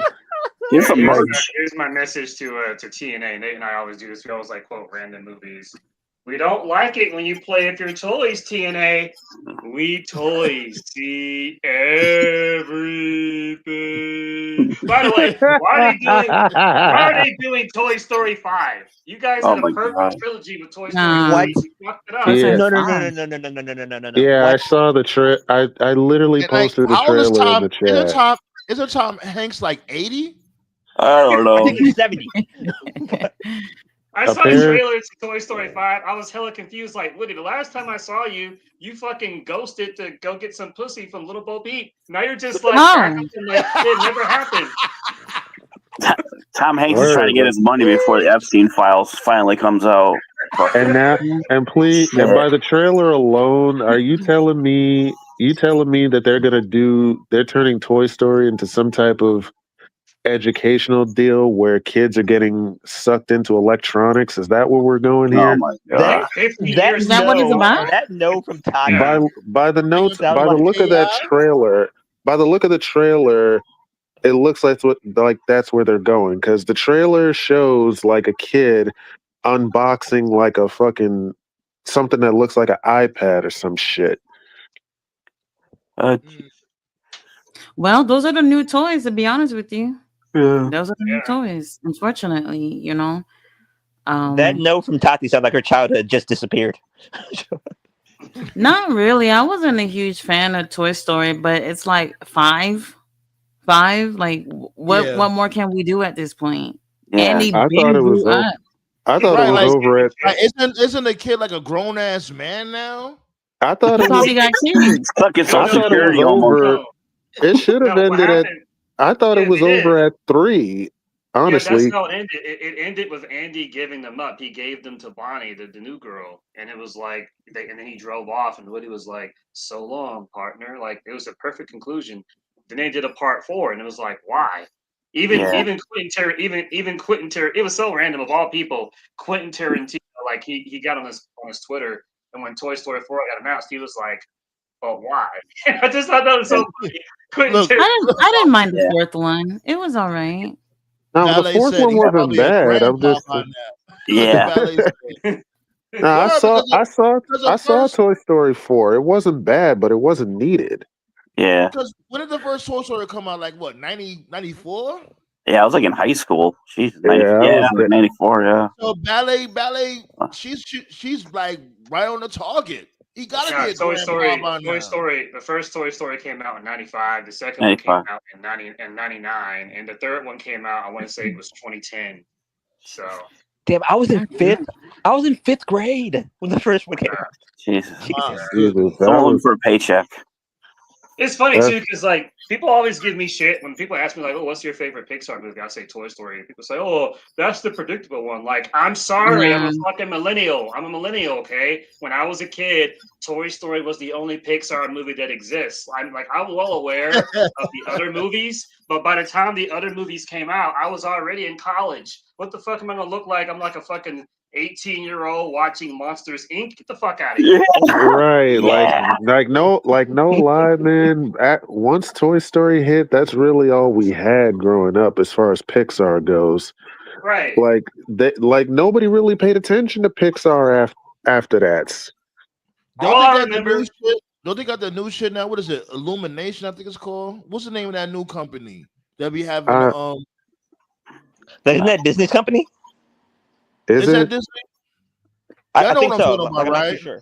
For what movie? I forgot the name of the movie, but it's another it's like up to date. I think it's called Illumination, some bullshit like that. Yeah. The only ones I remember, the only ones I remember, and I'm giving like the millennial perspective. I remember Toy Story. I was a kid. I remember one called Bug's Life that wasn't as good as Ants. I remember Lilo and Stitch. That wasn't Pixar though, but I remember Lilo and Stitch. I remember Monsters. I remember Monsters Inc. But by the time Monsters Inc. came out, I was already in college, and I remember The Incredibles. And after that, I was just like, okay. Yeah, I watched. I ain't gonna hold. I definitely. I think The Incredibles was definitely the last Pixar movie I saw. Personally, the greatest cartoon movie of all time, and I don't give a fuck. The Lion King's the greatest cartoon movie ever. Oh hell yeah! Absolutely, Lion King was classic. Yeah, I'm not tripping. Yeah, that's what's called Illumination. That's the same dudes that did Mario Brothers, the up to date Mario Brothers cartoon or movie. Okay. Oh, that's what's up. No, I don't know what's going on now. Fuck Luigi. I just watched I just watched like Aladdin the other day, and I just realized like Aladdin is really different, like as an adult, because you realize like how much of a fuckboy Aladdin was. My favorite part of the movie is like when Aladdin's talking to Genie, and he's like, "Oh my God, Genie, her smile, her hair, and her ass is just like really." Genie, fucking Aladdin. But yeah, there's Illumination right there. These are motherfuckers that. Oh wow! Oh, it's Nintendo. It's Nintendo's company. Apparently. There we go. I think that's the company that did the Minions, right? I think so. Yeah. Yeah, they never stopped making a Minions movie. Like, Jesus. They never stopped making Minions movies. Like, Jesus. Like, I watch those movies with my niece. So yeah. I think the best Pixar movie, y'all probably, I don't even know if y'all even saw it. Coco? What? Coco? Yeah. I heard of it, but I heard of it, but I never saw it, honestly. That's that Spanish movie, right? Well, it's not Spanish, but... Spanish? What is that, Telemundo? Jesus It's from Mexico, yeah. Mexico, yeah. You know how to Oh, be it's racist. really good. It's a great story. It's Hey, a great Telemundo story. was that shit. Telemundo, Sábado man. Gigante. Sábado Gigante. Yeah, you There we know. go. Oh shit! That was that shit. Dude, Karate Kid in Spanish is fucking hilarious. Nightmare on Elm Street in Spanish on that Saturday. Oh my god, used to laugh watching those movies. I don't get those movies, the Karate Kid movies, because every single time LaRusso gets his ass kicked 95% of the movie. Of course, Jaden Smith gets his ass kicked 99% of the movie. Yeah, it's like a Cena or a Hogan match. You know, there you go. They get their ass kicked 9% and they win.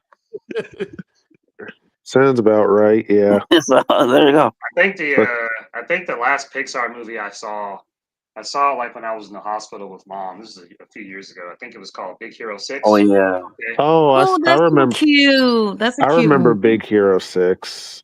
I remember that. I think Marvel's part of it. I think Marvel wrote it. I think. What's that about? Big Hero 6. What's that about?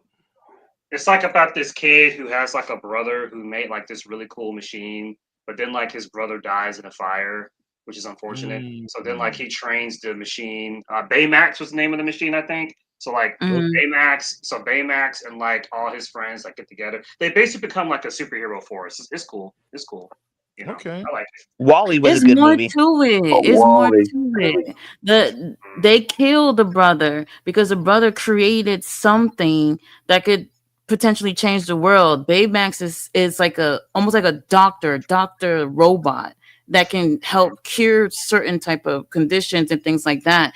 And that's like a real world situation. Like if you have too much knowledge and the government or whoever the fuck is coming after you, he didn't die by accident. So now these kids had to become superheroes to defend themselves from the brother's creation because they killed the brother. Exactly. That's the Clintons. They know. Shout outs to Tati for turning a Pixar movie into Illuminati. Like that's amazing. Yeah. But that's how Disney always gives it up, though. Like Disney always been dark. Like yeah, Disney actually, been dark for decades. But actually, one theory I noticed, and when I was in school, I took a women's studies class. Don't ask, and I had to write a paper on this. When I was in my women's studies class, one of the things I noticed about this, I think we talked about this like fucking 7 years ago, Nate. It's been a while.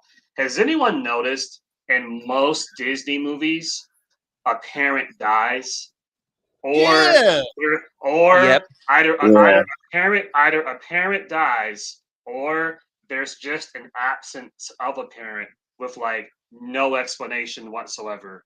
And it was in the outfield. The two kids were orphans. Yeah, There's an outfield. And I think, like the Lion King, Bambi. Lion King, Bambi. Right. And I think the conspiracy theory is because, as I understand this, because I studied this like years ago, I believe Walt Disney's mother died in an accident. It was like a gas leak or something. Like he bought her a new house, but the house had like a gas leak. And I guess Disney, when he was alive, right, he was like so work obsessed that he didn't really like do his due diligence on the house. So I guess he felt like guilty about that. And so the rumor is like once he wrote Snow White, that Walt had it written in his will that like every single Disney movie, there has to be like a deceased parent, or both parents are alive and one of them dies, or it's like a single parent household, but no explanation on the other parent. I think that's the Mighty Ducks. The Mighty Ducks, the dad left them. That's weird. That's weird as fuck, man. Yeah, that's weird. Because now I'm trying to think, like, what Disney movie were there where there were two parents? Well, that shit makes you think, don't it? For simplicity's sake, I'll focus on the 90s era because we'll be here all day. So, like, Little Mermaid, Ariel has a dad, but there's no mother, and there's no reference of the mom. I think they may have said she died, but they don't go into like any detail on that. Aladdin's a street rat, no mother, no mention of a father. I think there's like a straight to VHS sequel where he meets his father, though. I think it's called Aladdin and the 40 Thieves. That shit was 40 Thieves. Yeah, that was a good movie. 40 Thieves. But Jasmine's mom died, so her father was the Sultan by himself. But like, no one. So that's another one. Then there's remember, Aladdin, they was like teenagers at that time. Aladdin was like what, like 15, 16. At least. Then you got Lion King, and that's one of the few Mufasa movies dies. But right, yeah. So that's one of the few Disney movies where there's a mother and a father, but then the father dies. Then you got Tarzan. Tarzan's parents were it's alluded to them being killed by a tiger or something like that. So he's raised by gorillas. Then you got Hercules. He's raised like literally he's a god. Oh, Hercules is that shit. You took it back on her. I used to love Hercules. Right, so like Hercules is a god, so technically I don't know if that one counts because his parents. He technically did have parents. They just didn't raise him. Right, They were there. Right. Remember, Zeus is a rock star. Right. Then you got Hunchback of Notre Dame, where his mother was killed by Frollo. Now that movie was dark. Hunchback. Hunchback was dark. That movie was all sorts of fucked up, man. Like that shit damaged your fucking psyche. I'm like, Jesus. So anyone that hasn't seen hold on. Let me get to the chat. Bally was saying Pixar was a computer graphics division owned by George Lucas way back in the day. Blade said, hold on, my bad, y'all. Give me 1 second. Blade said the main character is his little sister. Ballet said fairy tales are not what they seem. I'm telling you, like them cartoons was prepping us for the future when it comes to being adults. Like, yeah. Who's Brothers Grimm? Oh, I've heard of that. I think that's a fairy TV tales. show. Yeah, it's from the fairy tales. So a lot of the. So here's the thing: a lot of the Disney movies that you guys see were taken from fairy tales that's been around for hundreds of years, and they make their own versions of it. So kind of a lot of these stories, even though you don't see absent parents, these are still not Walt Disney ideas. They just took those stories and they make their own adaptations of them. Yeah, so some of them don't count. That's what Ballet was just saying right here. She said, yeah, okay. They wrote many of the fairy tales. Yeah. Man, but yeah, it'd be like shit. They was letting us know, look here, kid. Life sucks. And then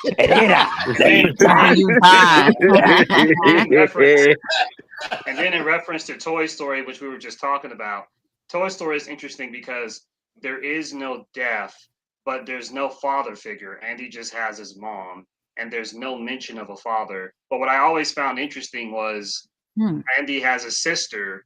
In the first movie, the sister is like a baby, obviously. So if the sister is a baby, that means Andy's mom had to have recently given birth to the baby, which means that the father had to be in the picture. So either the father is right. So that means the father either left recently or is deceased. And there's like this one YouTube video I saw, like it was been a long time. It's like 10 years ago, where it's like a 10-minute video where it'll show like just random pictures in the background of Andy's house, where it'll show like Andy like as a kid or like as his graduation. It's like, but you never see like a picture of a father. So yeah. And they never mention him at all? No. They never mentioned him at all.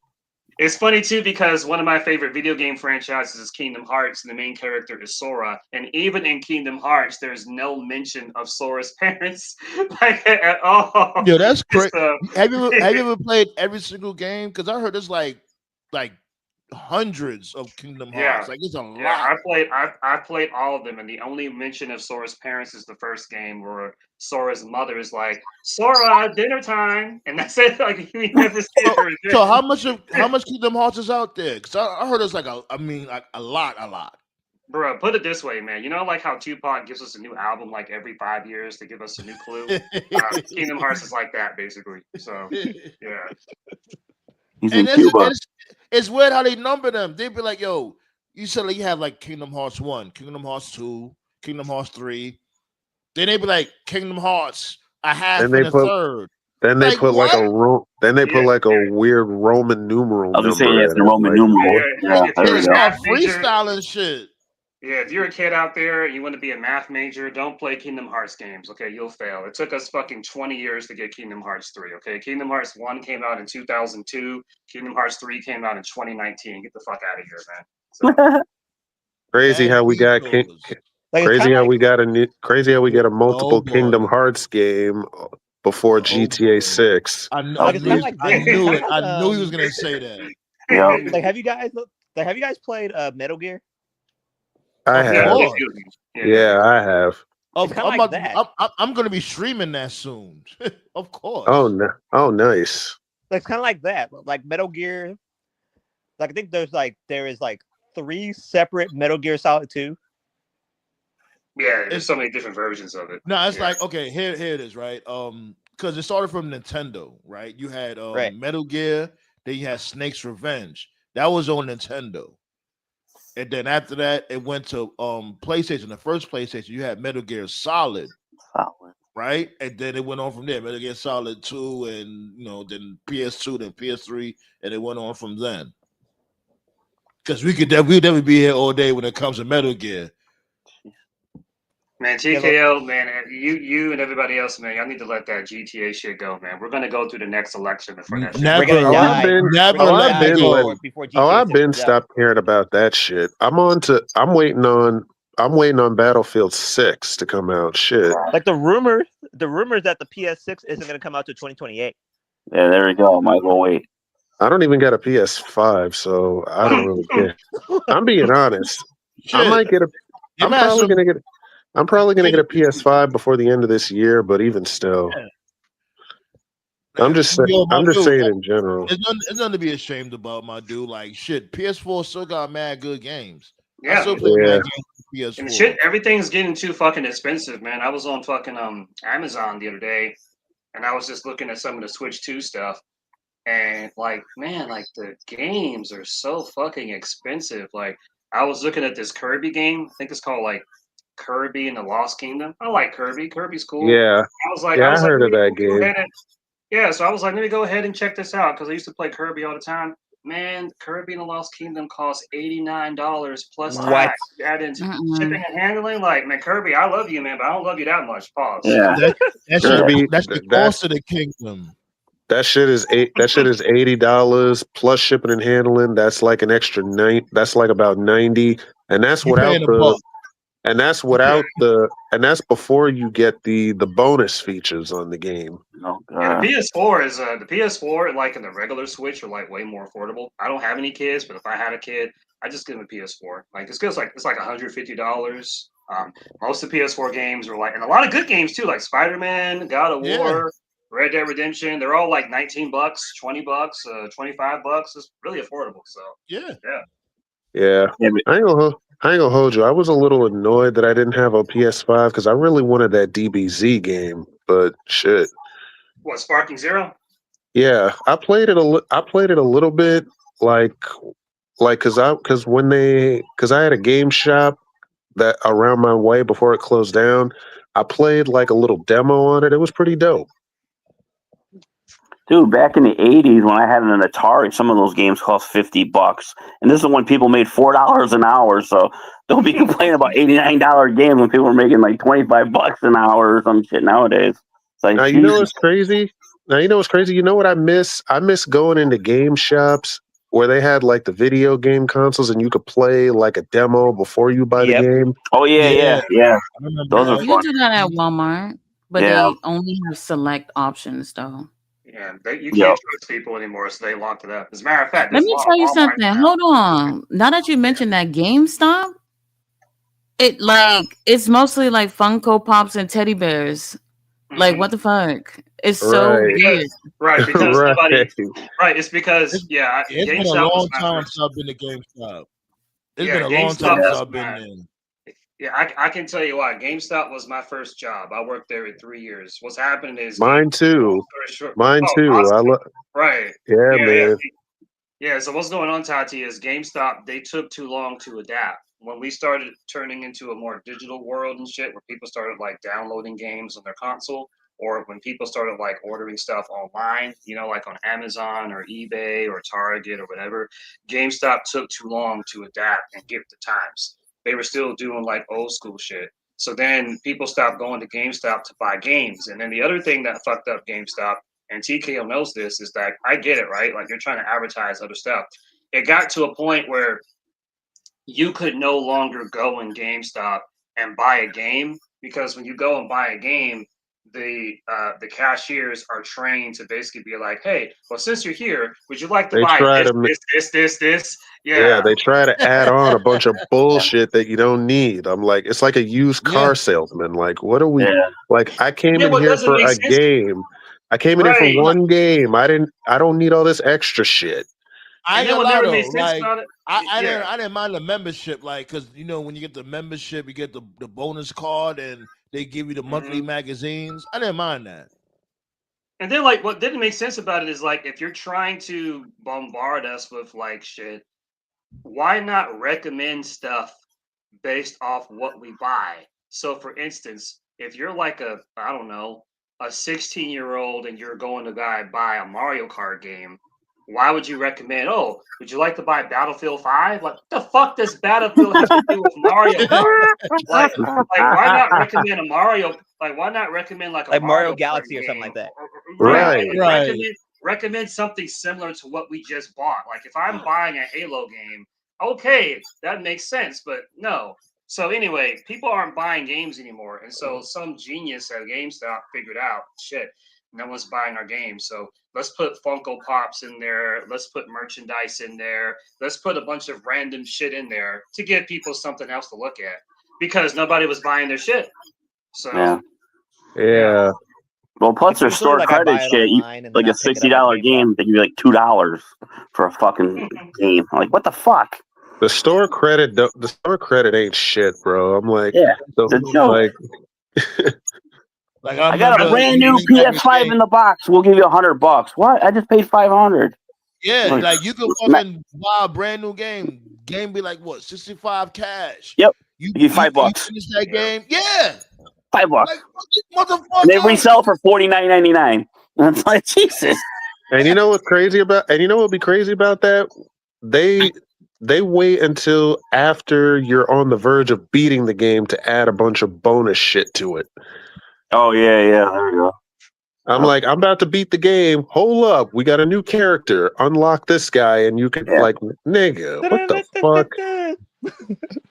And then for an extra $10, and then for an extra $15, you could add a new bonus level. I'm like, I've already beaten it. The last you don't fuck up. Has been the DLCs and patches. Yeah. The last memory I have at GameStop is when I put in my 2 weeks notice. This was during 7th generation. I remember like how fucking hard it was to find a Wii. I had a Wii, thankfully, but it was like those things sold out like hotcakes. Yep. Everybody on 101. So right before I left, I remember like I went into storage and we had like, I want to say maybe 2 Wiis. We had like 50 PS3s and it was like 200 plus 360s. Nobody wanted to buy a 360, and I was so confused at the time because I was like, "Why is nobody buying a 360?" And then my boy Mike, he was a coworker of mine. He was like, "Oh, you don't know about that Red Ring of Doom?" And I'm like, "Red Ring of Doom? What the fuck is that? Is that a new album?" And he was like, "No." That do sound like an album, though. No lie.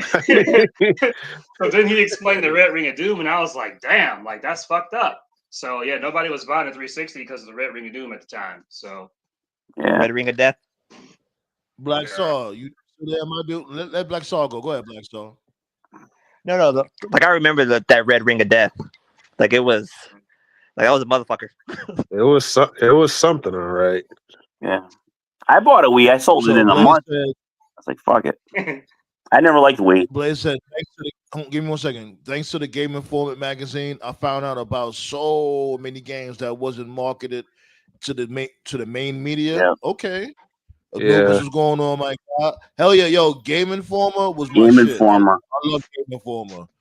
There was an ad in the Game Informer that had like this place where I used to live that you could buy games for like cheap. And I was like, fuck GameStop and all these other places. So I used to buy games from them. I ain't gonna hold you. I ain't gonna hold y'all. Give me 1 second. Tati, you be gaming? Me? No, baby, I don't play games. I don't play games. The only thing I play, don't judge me, is Pokemon Go. That's it. I play it every day. But that's easy. I ain't gonna hold you. I used to be on Pokemon Go too. I used to do it. Get exercise. I'm not really into like Pokemon, but I'm pretty sure everybody here be playing that shit. I used to play Pokemon Go. I don't anymore. In fact, I think Pokemon games now got so whack to me because they added a whole bunch of shit to it that was not needed. I'm like, how do we go from Pokemon Red and Silver to Pokemon turning into like fucking Super Saiyans? Like, what the fuck? What was the one with the Mega Evolutions? Yeah, I know what it's called. I'm just saying, like, what? So look at that, Blaze. He be playing Pokemon Go. There you go. You know? What was the one with Pokemon you could play on your phone? You had to go like walk through your city to get shit too. That's Pokemon Go. That's Pokemon Go. Yeah, that's Pokemon Go. Fuck, man. Dude, was that banned in Chicago? Because I would have loved to see that shit live feed. I'm getting shot every weekend. Oh god. Yeah, that shit was banned. Pokemon Jack. Can you imagine? You imagine playing Pokemon Go and you end up in the wrong hood? I'm like, oh boy. Yeah, that happened here. That happened here. Put up your ass. Trying to find a rare Pokemon and shit. That happened down here. A streamer was playing Pokemon Go and he got robbed. Yeah, I was gonna say, yeah, people got robbed and shit. I'm like, Well, that's the problem because you're focused on your phone and you're not paying attention. You focus on catching this shit, and then these robbers don't catch you. You know, so they're not paying attention. Didn't somebody get hit by a car playing that shit? Oh yeah, I was gonna say Pokemon Drive Fire. Yeah, there you go. Like all of a sudden, you're walking down Chicago, like, oh my god. And dumbasses and the crazy thing about that is dumbasses blame the game instead of the person. I'm like, like motherfucker, like you blaming the game for this guy getting hit, not the guy not looking both ways. Like, okay, kids, look both ways before crossing the street, like elementary school. Come on, man. I was a Pokemon Portland. I was a snob when I was in high school. Like I was a snob Pokemon fan. People expected me to like know everything about it. Like oh, if you got that new game, like I read the manga. I don't play games. Yeah. Yeah, I never really been into Pokemon. Like my thing was like Yu-Gi-Oh from before. That was my shit. And I didn't play the card shit. I used to watch like the cartoon, or I played that one game that was on the PlayStation, the Duels of the Roses. That was it. Yeah, I was a big Yu-Gi-Oh guy too. I collected the cards. I'll admit, I collected the cards, and I played the mobile Yu-Gi-Oh game. Yeah, like the best anime by far is Street Fighter. All those Street Fighter animes. Oh hell yeah, fucking awesome. Yeah. So this dude Blaze said people are driving while playing that shit. Oh jeez. Oh god, I remember that.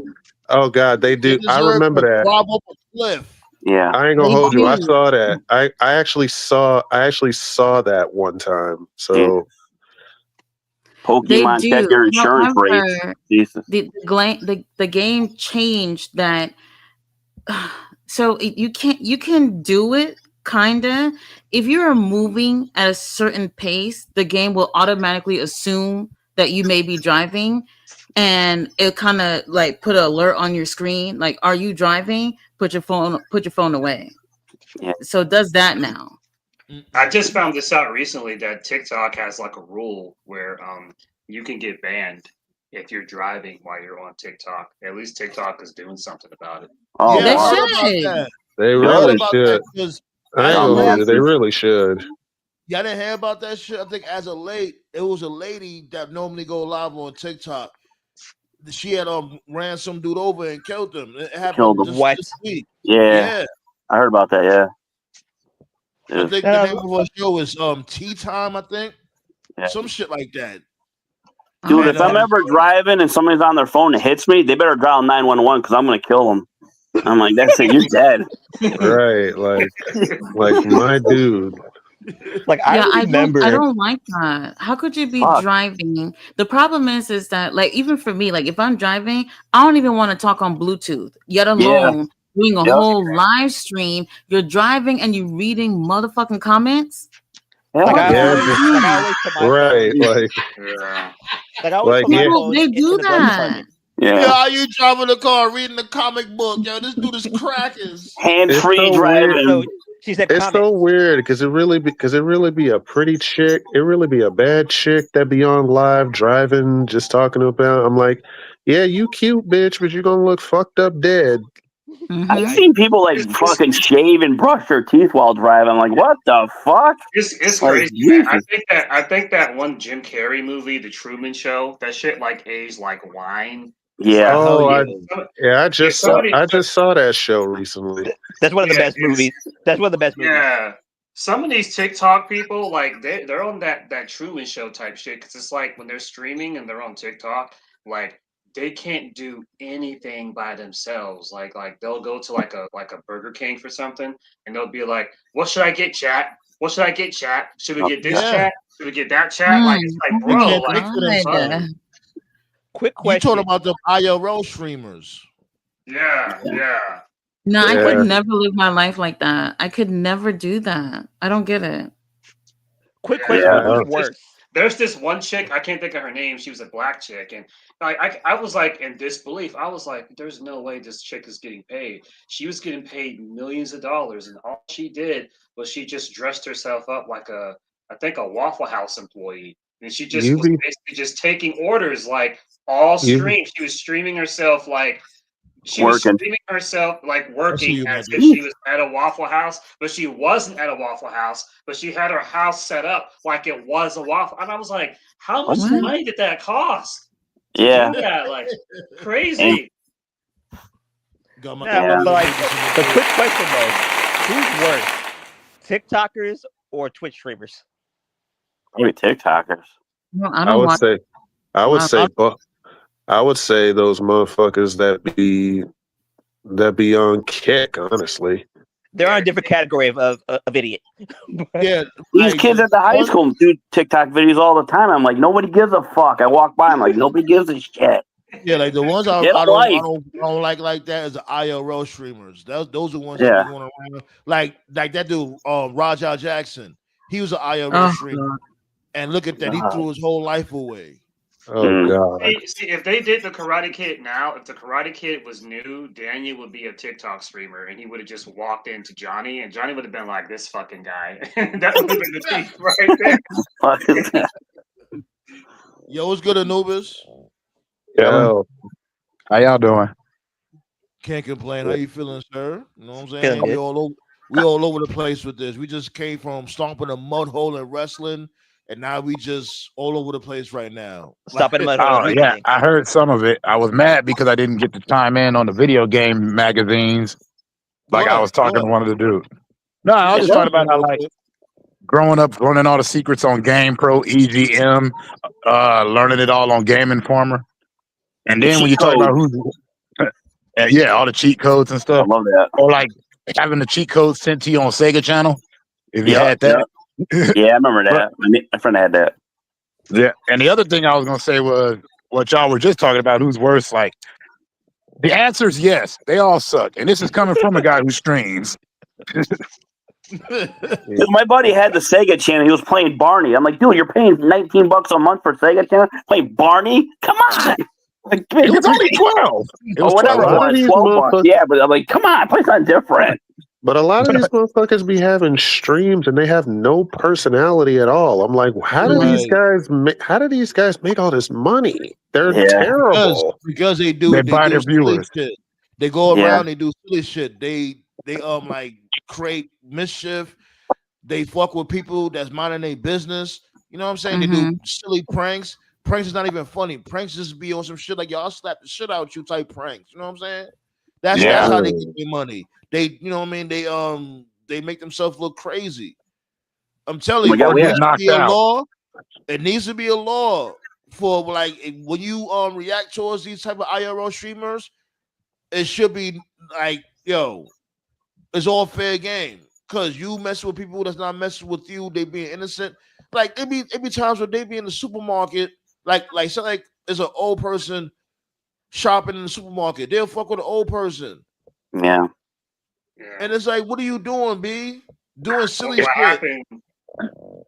It's because it's like the real world ain't the real world no more. Like, remember back in the day on MTV, the real world was on MTV and it had real people. And then when they saw the ratings, they started getting fake people in. Same Like deal. the Miz. Yeah. What happened is prank culture has changed. Like in the late 90s, 2000s, early 2000s, prank culture was like jackass shit, where it was just people just doing dumb shit, and we were laughing at them. So it was like ha ha ha. And then like late 2000s, early 2010s, it was like early YouTube prank culture, where people would like dress up as like horror movie villains, like they dress up like as Jason or dress up as Michael Myers to like scare people or some shit. Or one of my favorite pranks that Nate used to send me, where people would like walk in the hood and be like, "Yo, 5-0, 5-0," and like just run randomly. Take a shot. Take a shot. Wait. To add to that, you forgot Totally Hidden Video and Candid Camera. That was the prank shows I knew. Oh yeah. Oh wow, he took it back. That's like the late 80s. Late 80s, early 90s. But that was good pranks. Prank culture now is like, let's just go to a grocery store and like legitimately just be an asshole. And then when you're called out, you just say, "It's a prank, bro. It's a prank." It's like this shit's Yeah.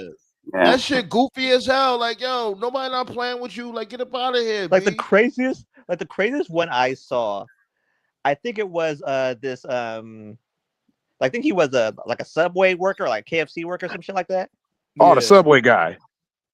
And like and like he poured like soda into a fryer.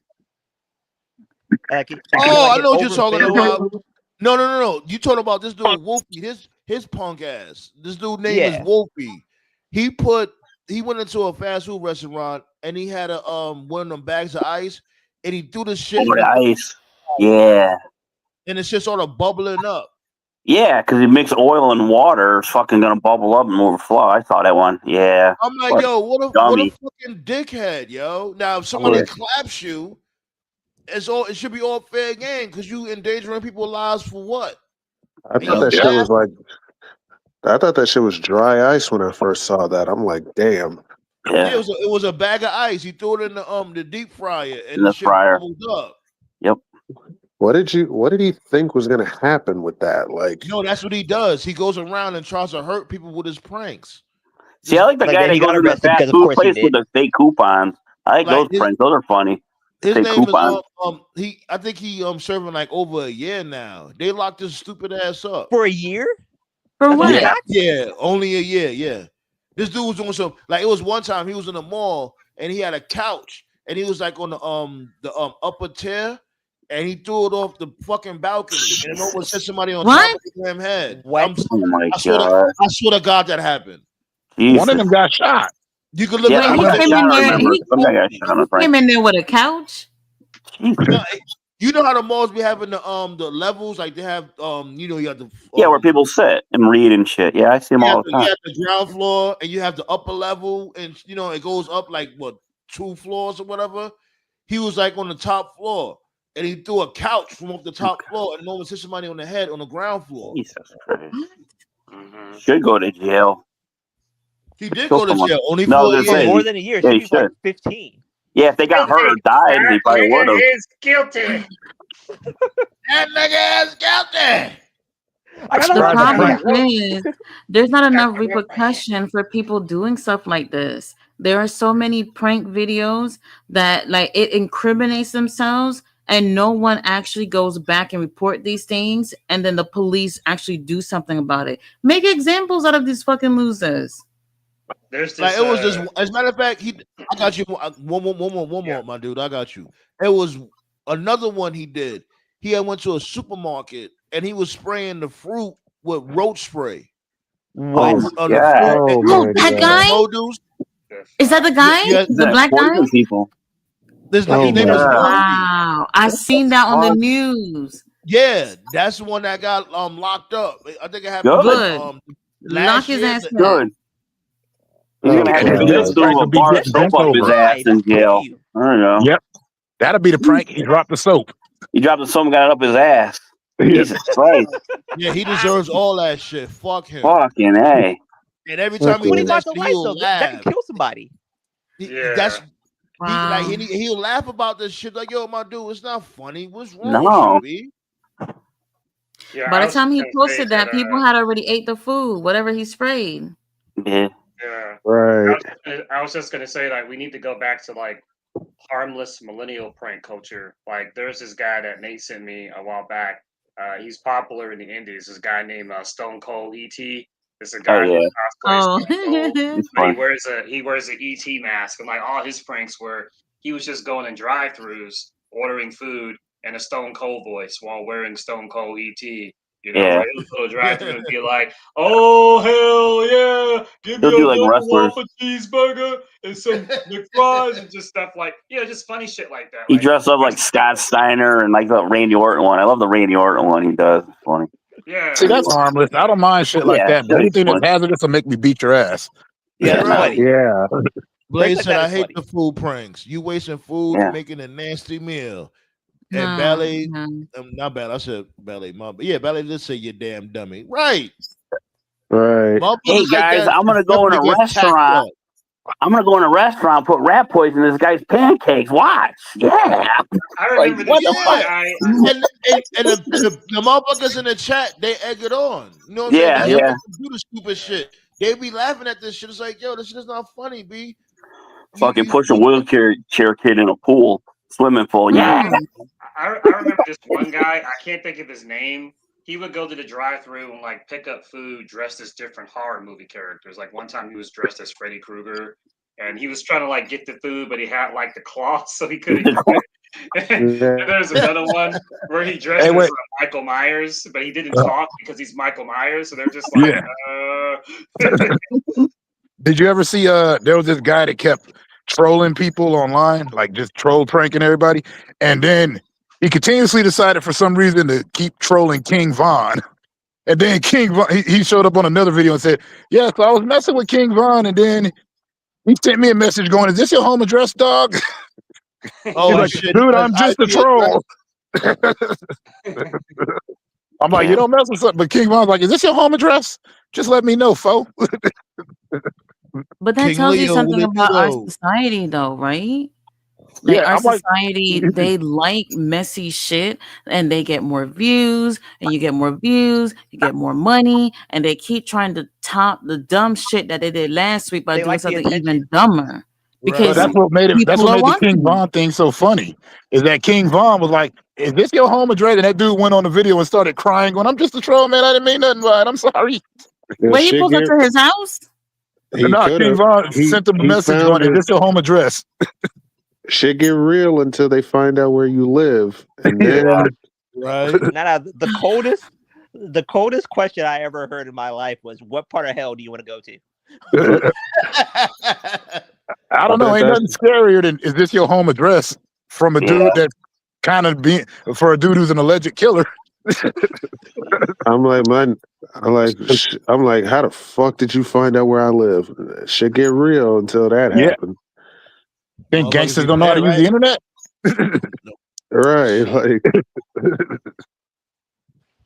So what happened on SmackDown tonight, B? Like this dude Matt Cardona, he came back. What else? Your boy came back. He finally came back. everybody got a price. Everybody got a price.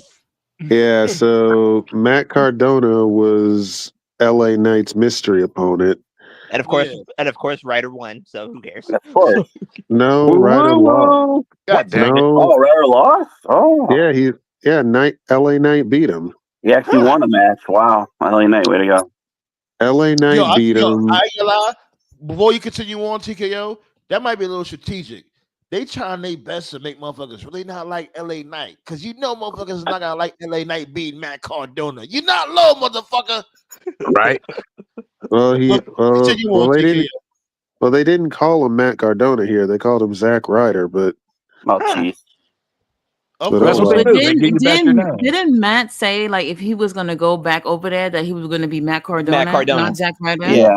Tasha, you already know what it is. They had old t-shirts in the back. They had to sell them. That's why. When you come back, yeah, old merch. When you come back, you always gotta kiss the ring. Kiss the ring, yeah. I don't kiss even the ring, kiss ass, suck dick, all that stuff. That's exactly what he had to do to get right there.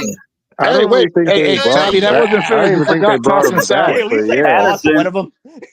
You forgot tossing salad, Toddy. Tossing salad. But yeah.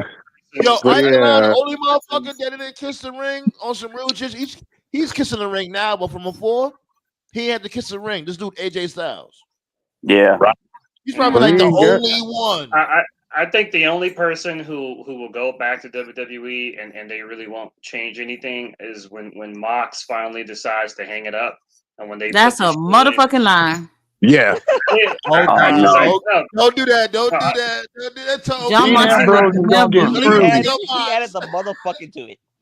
No, I think when Mox is ready to hang it up, when he's ready to retire, because they're going to do the Shield reunion eventually, and it's not anytime soon. It'll happen one day. Perhaps it'll be 5 years from now, 6 years from now. But I think when Mox decides to hang it up, or when he's ready to, call it a career, and he goes back, I think when he goes back to WWE, they're just going to call him Mox because at this point, like, no one gives a fuck about Dean Ambrose. Right. Yeah.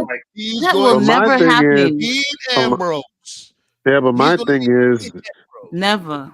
yeah, but my thing is, why would they need to do another Shield reunion? What would they do? There's no Because they're running out of Hall of Famers. That's why. Yeah. That's why. I'm just wondering if he goes in the Hall of Fame, does he blade in the Hall of Fame?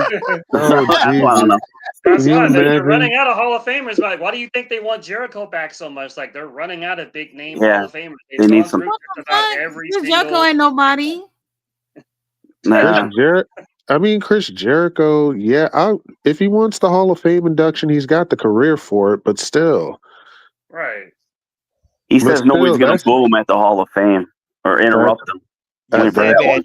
That's a lie, but still. That's what he said. That's what he said. He'll go off on somebody if they boo him or interrupt him during his speech. Oh, well, then He said I'll that. go and do it. I'll go and do it. He'll show up and follow him. Let him finish. Go ahead, TKO. But yeah, Cardona came back, wrestled LA Knight, lost.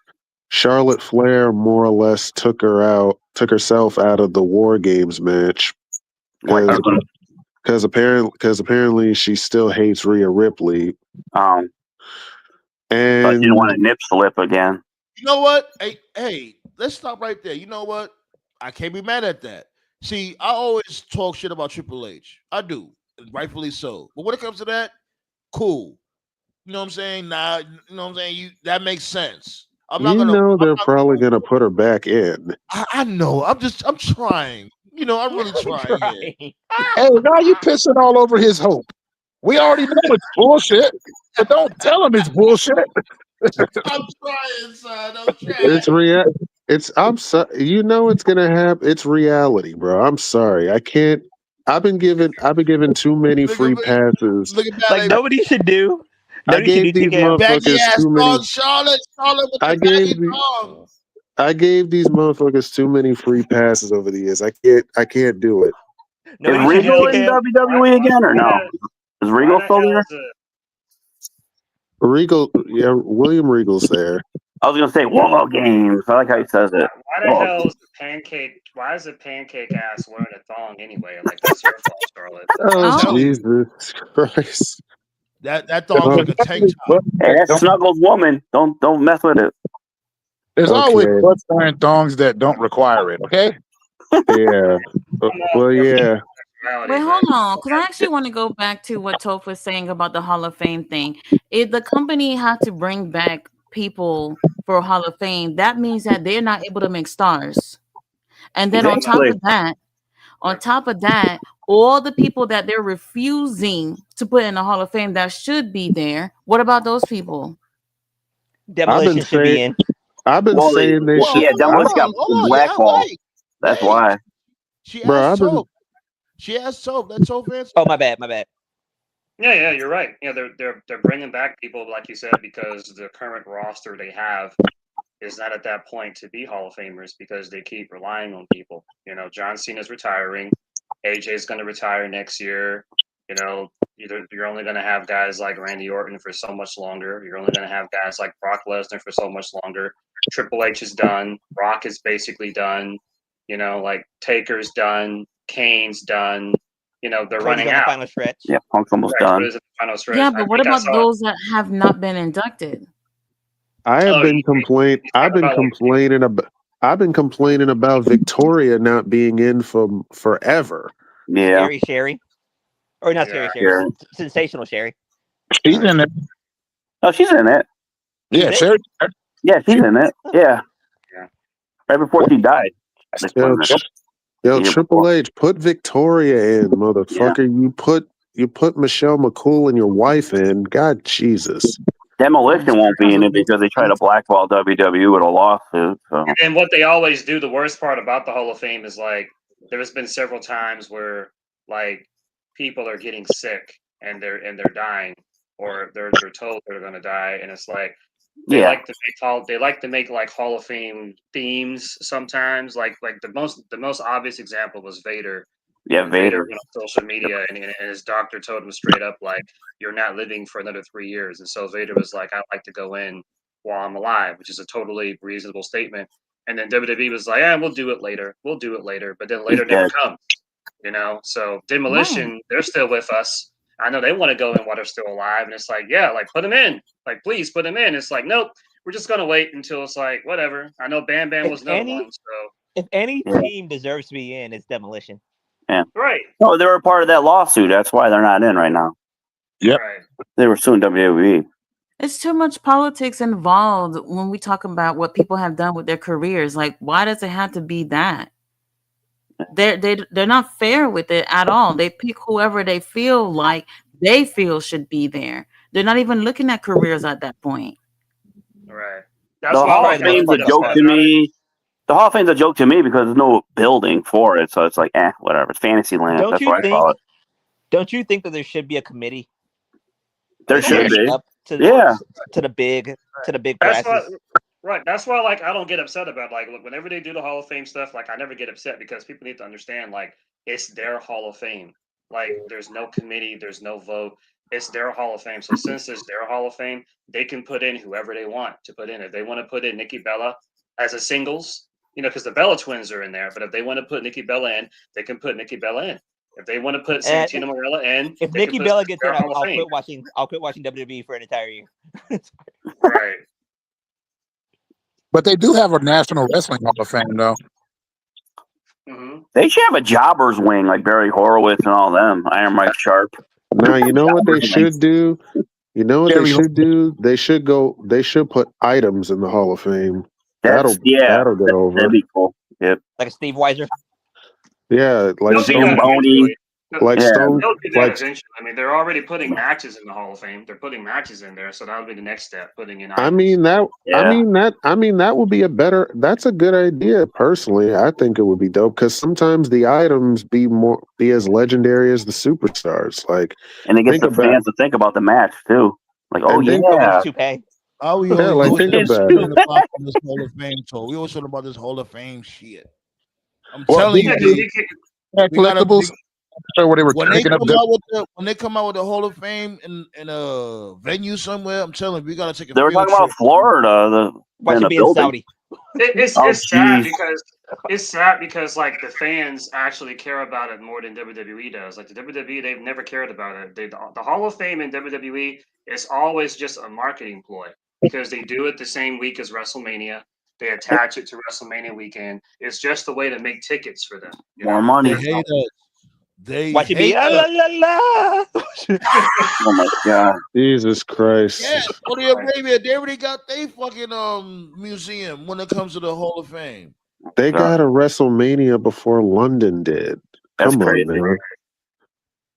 And London has been more beneficial to wrestling than Saudi has. So like another criticism. Y'all pulling up though, right? You know we what's that? What time that WrestleMania is coming on? Like 9:00 in the morning. Y'all pulling up, right? That. Oh, bumba fucking no. You're on your own, man, bro. Bomba Clot. I didn't even stay up to watch Crown Jewel at 8 in the morning. What the fuck make you I think? would join you. Me and this dude Black Star, like I would join you. Had our cups of coffee just for the laughs. Fucking Saudi Arabia is so clueless. They wanted Yokozuna on a show. They wanted the Ultimate War. These guys are dead. That's how close they are in Saudi Arabia. Yeah. They won't show Michaels to be in the match. Dude retired like 15 years. Yeah, Shawn Michaels was like, motherfucker, are you crazy? You see how I walk? You see through out one eye. Did you not see his match again? That dude Shawn Michaels walk like he's in mid butterfly. Did you not see that? Did you not see that tag team match? Did y'all not learn y'all lesson from that? He went from Heartbreak Kid to Heartburn Kid. Come on, it's fucking Jesus. No, You don't know do the main like event of that. that Mania is going to be, right?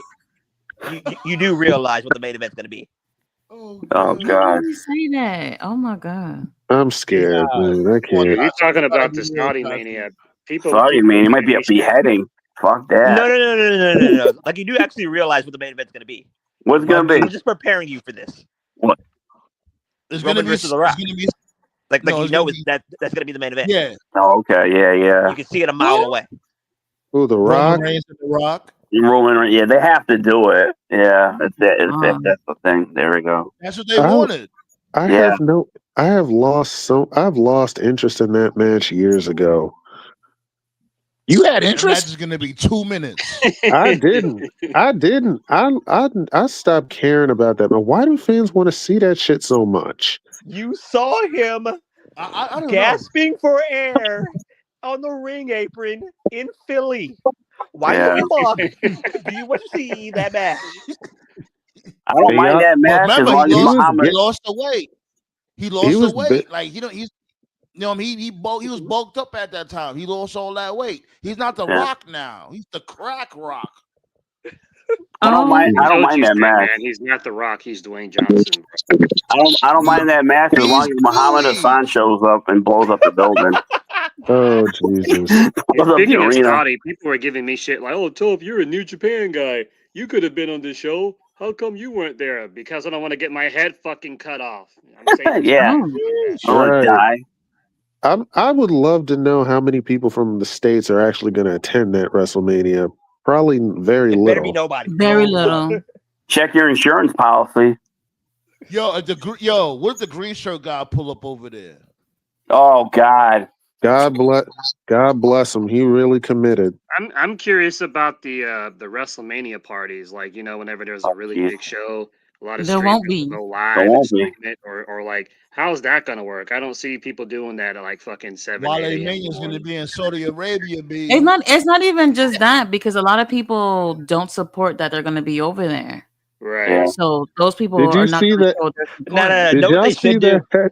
Did y'all see that press conference that they did to promote it? They look so miserable. Being No. They was in the We're not firing talking about squad. that. Yeah, it looks like Russian news from Airplane 2. The gun to No, your head. seriously, know what they should do? They should do that Kill Tony guy and do the WrestleMania in Saudi. I did hear the Triple Just so he H's can die. defense. I did hear that he tried the best he could to talk them out of it. Remember, like a couple of years ago, they did that show called, like, I think it was called The Greatest Royal Rumble Ever or something like that. Yeah. He tried to do like one of those. He tried to pass off like one of those gimmick shows. I'm mad you reminded me. Yeah. The report I read was Triple H tried to give them one of those gimmick shows. Like they were going to call it like WrestleMania Backlash or the show Beyond WrestleMania, like some type of gimmick name or something. But the Saudi Prince was like, "Fuck you, we're getting WrestleMania and WrestleMania, and so he tried. Triple H did try, but they weren't taking the bait. So even he looked miserable. Even he didn't look happy. Yeah. Because if they didn't get WrestleMania, don't take a flight. That's all I'm saying. Hey Blaze, if they put Mr. Sacco, Boom. if they put Mr. Sacco in the Hall of Fame, they got to put Moppy in the Hall of Fame too. Exactly. Yeah, there we go, Moppy. Iron Mike Sharp's thing. Arm brace. There we go. Jesus. As a matter of fact, don't even give these dudes ideas. I just thought of something. Don't give them ideas because they're already putting matches in the Hall of Fame. What if they end up putting props in the Hall of Fame? Oh my God! I'm telling you, watch WrestleMania 2. They're gonna do something. We're gonna have a prop thing for WrestleMania. What an idea! Put Pepper in there, please. Put Pepper in there. Yeah, put Pepper. They're gonna put Mr. Sacco. They're gonna put Moppy. They're gonna put who else? So in there, screw it. The Big Show's dad. They're gonna get his coffin out of the grave. There we go. We got to be realistic, guys. If they put props in there, we know who runs the show now. The first prop is going to be Sledgy. Pause. The sledgehammer. Sledgehammer. Got to put my sledgehammer. I'm gonna put my hammer in. Then I'm gonna hammer my wife. Well, he's already putting his wife. He's already putting his wife in. He probably will do that. Yeah, gonna make another kid. You know it's a weird shit. Check this out. I just thought of something. Why wasn't Triple H the one to go to Stephanie McMahon and tell her she's in the Hall of Fame? Why had to be bummed? Yeah, that would have made sense. Hold on. You know I had to get you, Tati. You know I had to. We're not doing that with Bane. Nah, but why? But that is a question though. Why did he send out Take? But why did he send out Taker instead of him telling her? Yeah. Don't know. Don't care. I mean,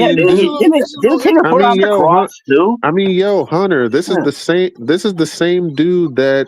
Isn't this the same dude that hung your wife on a cross and crucified her? Like, why is he telling her? Because they're not together. Like, run, bitch. Oh my God! Because the dead man was interesting. Yeah. He calls me. Hold on, wait. Let Anubis go. Go ahead, Anubis. Go ahead. All I said was because the dead man still loves social gatherings. He was not a titter when he found out. Yeah. He had to tell her. Triple H couldn't do it because he was probably taking a big shit on the toilet. The reason why I asked that is because Triple H is always everywhere else. You can't induct your wife into the Hall of Fame. I'm taking a deuce. I didn't even know Taker was even I going to was be getting there. a blowjob from an intern. Oh my God. Preferably from Bailey. Yeah, I was looking at Bailey's ass. Well, I'm about to bury Joe Hendry. Yeah. Fuck him. But yeah, Mad about the side gun. Actually, I'm still mad about that. They going kicking him out. But yeah, and now he's part of, and now he's fully part of WWE now. LWO, watch. Yeah, people say that him on LWO. People say that Jey Uso is an entrance. That's what I feel about Joe Hendry. He's just say his name and he's ready to job. We believe in jobbing. Yeah. And now he's in it, and now he's fully part of WWE in a feud with Ethan Page. Like, here we are. Well, whatever. TNA done. They done. No, they never died. Gerard. Yep. I don't know how TNA's lasted this long. Where they're dead. Roaches and TNA. They're the third. They killed him. They're dead. Oh yeah. As a matter of fact, Black Star, my bad, my dude. Anthem is still funding these dudes because remember you was asking about Anthem and I thought they wasn't funding TNA no more. I stand corrected. Oh God. Oh, they are. There's only 3 guarantees in life: F, taxes, and LOL TNA. Yep. There we go. Yeah, I'm telling you, Anthem right. is using TNA as a money laundering promotion. Like, because they're not making no money. Did you see that thing this week about NXT guys only getting like $30,000 a year? Their contracts are so low. Yeah. Some of the NXT employees. Yeah, NXT guys. What is that an hour? I don't know. That's nothing. NXT guys ain't really making $2,500 a month, basically. That's not a lot. That's like shit. I make more fucking babysitting kids at the high school. Jeff Jarrett was paying. Jeff Jarrett's dad didn't pay them shit. Oh Jesus! Yeah, Paul Heyman was bouncing checks in ECW. And going back to what we were saying from before, like they can only afford to have these dudes on a year-long contract when it comes to certain wrestlers. Like, just close the doors. Be seriously, y'all niggas is embarrassing. But Did you hear what Heyman said? Did you hear what Heyman said? Yeah, so what? Let Tati say something. Go ahead, Tati. Okay. They could have afforded to pay them more in NXT. They really can. Well, all that Saudi money, fuck, they can afford to pay everybody good money. La la la. No, I was gonna say, did you see what Paul Heyman said? He only got paid like $1 ECW in those 7 years when he was running. Like, yeah, right. Blow me. You got paid $1. What is he, Trump? I'm not taking no salary. You just didn't want to pay nobody. Don't have much money. Paul Heyman owe a lot of people money. Yeah. Exactly. New Jack's fucking family's gonna come after his ass one day. Another reason you can tell that NXT doesn't have much money, and they were doing this even during the Black and Gold era, and I've been waiting for them to do it for like years now, is they don't travel consistently like a wrestling show should. Like they still film primarily in the NXT arena, and it's like, how are you supposed to, like, if you're trying to get your brand bigger, you need to go on the road. Like they'll go on the road sometimes, but they need to do it where you go out every week and you go to a different place. Like how That's why I WWE did it, say. or That's AEW why I did. say NXT got lucky because they perform in front of the same crowds Right. weekly. Like, so of course these people are going to get over easily. They're the same fans. Like, Let me get to the chat real quick. What's good, Gerard? Gerard said, hope y'all dealt with the important topic of the night. Desmond Xavier's Rastaman unit. oh yeah, Unit. Desmond Xavier, aka Wes Lee, is back on TNA. And he got a man unit? He got his dreads back. That is Tati. Giggity, giggity, giggity. I'm Googling right now. Oh man, and he got his dreads back. Thank God, man. Now he looks like him. Ballet having a great time. Jared said, Jared said, why do babyface turns require sew-ins? Let's talk about it. Wow. So I appreciate that. I appreciate that, Gerard. I appreciate sew-ins? Why sew-ins? Good Lord. Damn, wow. I did not even notice that. But hold on. If y'all was losing your hair, what would you get? Would you get a man unit? I'm naturally a bald head dude, so I mean, a lot of people they don't accept it, and then they go get their shit done. I know there's people that get hair plugs, but still. Here's the thing: it's like I don't get why people make fun of somebody that has a bald head. I never understood that. Like, oh, you bald? I like bald men. Yeah, it's like I don't get it. I mean, I keep my hair. I already got short hair as it is, so I ain't worried about it. If you have a fucked up shape up, that's a different story. Yeah. Yeah, if you're bald, I know it could be hard to, get past that. Some people probably just don't like the way they look bald, but it's not a problem. Like if y'all think women don't like that, that's not true. Don't come over to the house and you got a man unit that's glued down. There's no way, baby. No way. I'd rather see you for bald. Austin. Telly Savalas. There we go. Oh Works shit, Telly Savalas. Yeah, there we go. You showing your age, Nate. I know. Well, I was watching Alice like a couple weeks ago. Telly Savalas. Christ. Kojak, give me a lollipop. This the first. Was he like the first Kojak? Yeah. Sheesh. I'm getting yeah, though, like I was saying, though, ain't really nothing much on SmackDown. Like I said, I fucking bet. Yo, if you want to get excited about Drew McIntyre joining Heyman's team, then that's on you. But that's about it. You know what I'm excited about? Fuck Jericho.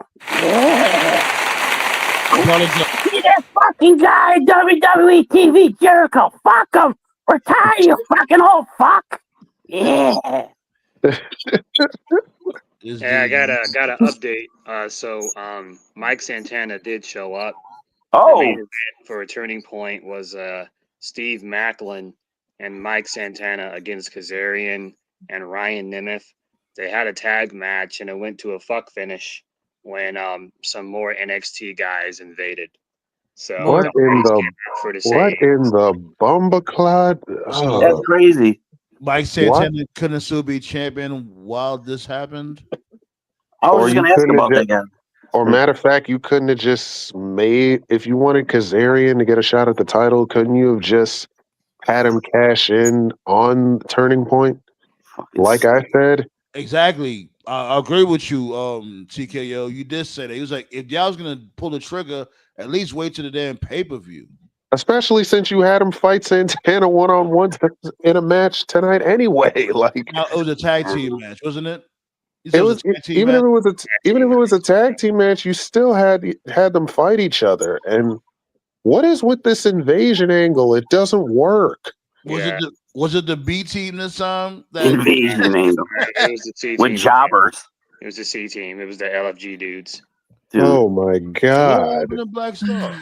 You might as well have 7-Eleven workers invade. Jesus Christ! Why are they doing this?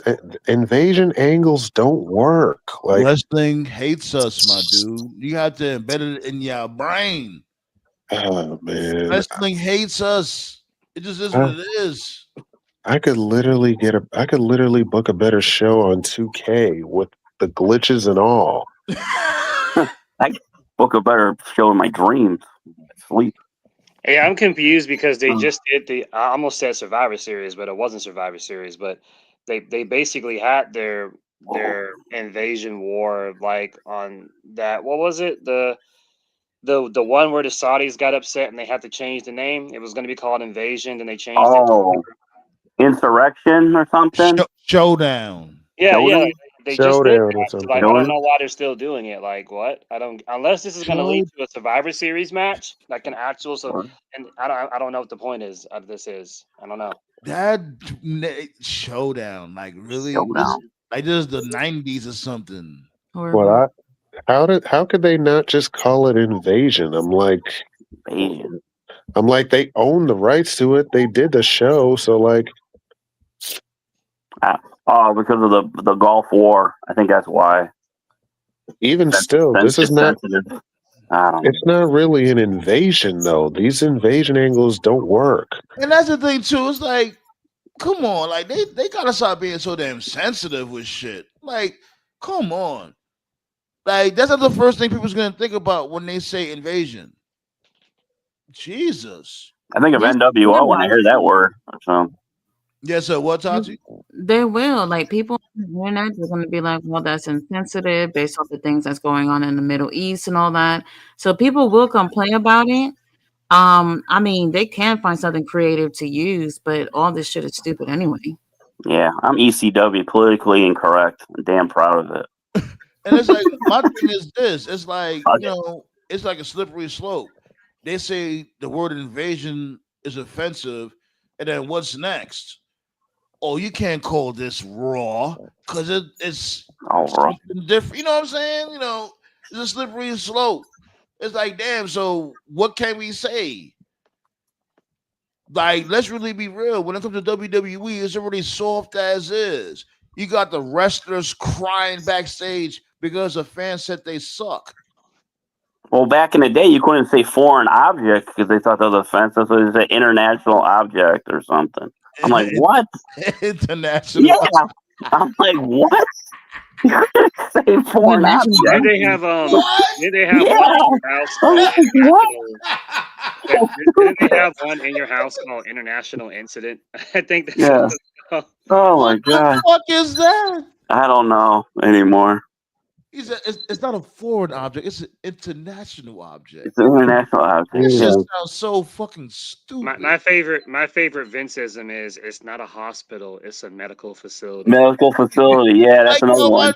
Yeah. Why can you say hospital? Yeah. So if you get a domestic incident with your wife, but he's foreign, is it an international incident now? It's like, what? Oh, when a motherfucker get a heart attack, it's not a heart attack, it's a cardiac event. Oh, cardiac event. Yeah, that's a good one. Yeah. Another Vinceism. Oh, what's it dead? You can't even say dead. Unalive. They say unalive now. I hate that. Oh my god. I hate that. Vinceism. It's not a championship belt. It's a championship title. They stopped. Like, what's the difference, Bumbleclot? I remember they did that the other way around. They stopped saying title and belt altogether. Title, belt. I don't wear a belt that holds my pants. It's a belt. It's a title. No, before we get up out of here, though, I want to talk about Blood and Guts real quick. Like, I ain't gonna lie. We had a great show this Wednesday, B. Man, shouts go out to the women. Shouts go out to Darby Allin for taking that fucking bump, B. This dude chokeslammed through flaming tables, for fuck's sake. That dude was the only one high on crack enough to take that spot. Like, what we Dude wants to doing here? die in a ring or whatever in wrestling. Darby Allin is a crackhead. I will He forever said he would stand on die for that. AEW. He said that. He's gonna. He's gonna, right? He is going to. Darby Allin don't got no girl at home. He don't got no mom or dad. So nobody's over there looking out for him at all. They're gonna do a show in I Paris and don't gonna know. fucking do a superplex off the Eiffel Tower with somebody, and they're both gonna die. There we go. Yo, like, man. This ain't Darby Allin, bro. This dude makes Jeff Hardy look like a saint, and that's saying something. Yeah. Mm-hmm. Oh, hold on, chill. Blaze said tomorrow will be Macho Man birthday.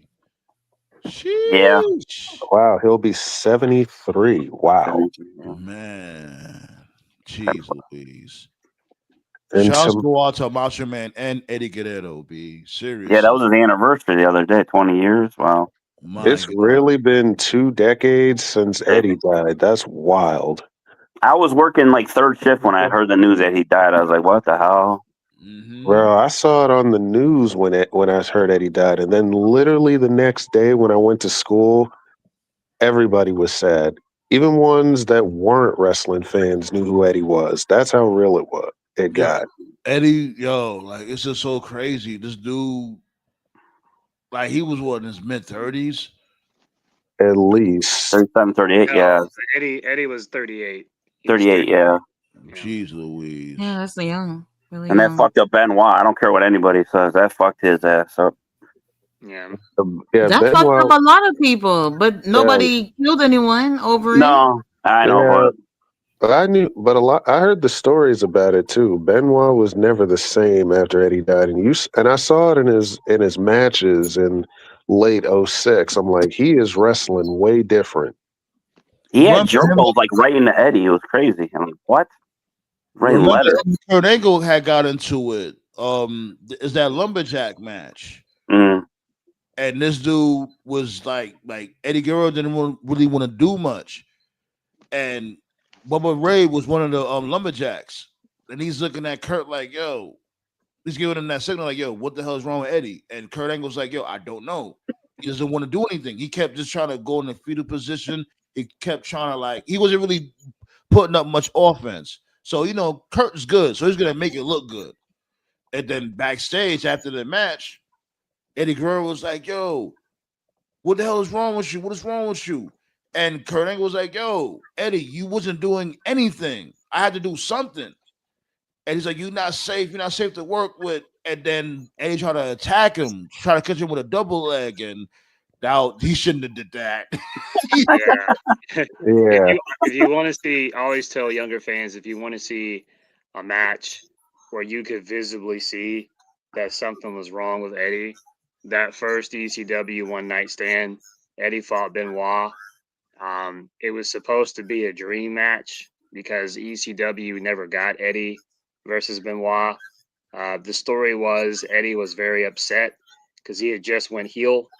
That was when he killed Ray. Remember when he broke off Ray's mask and he gave him the grandmaster?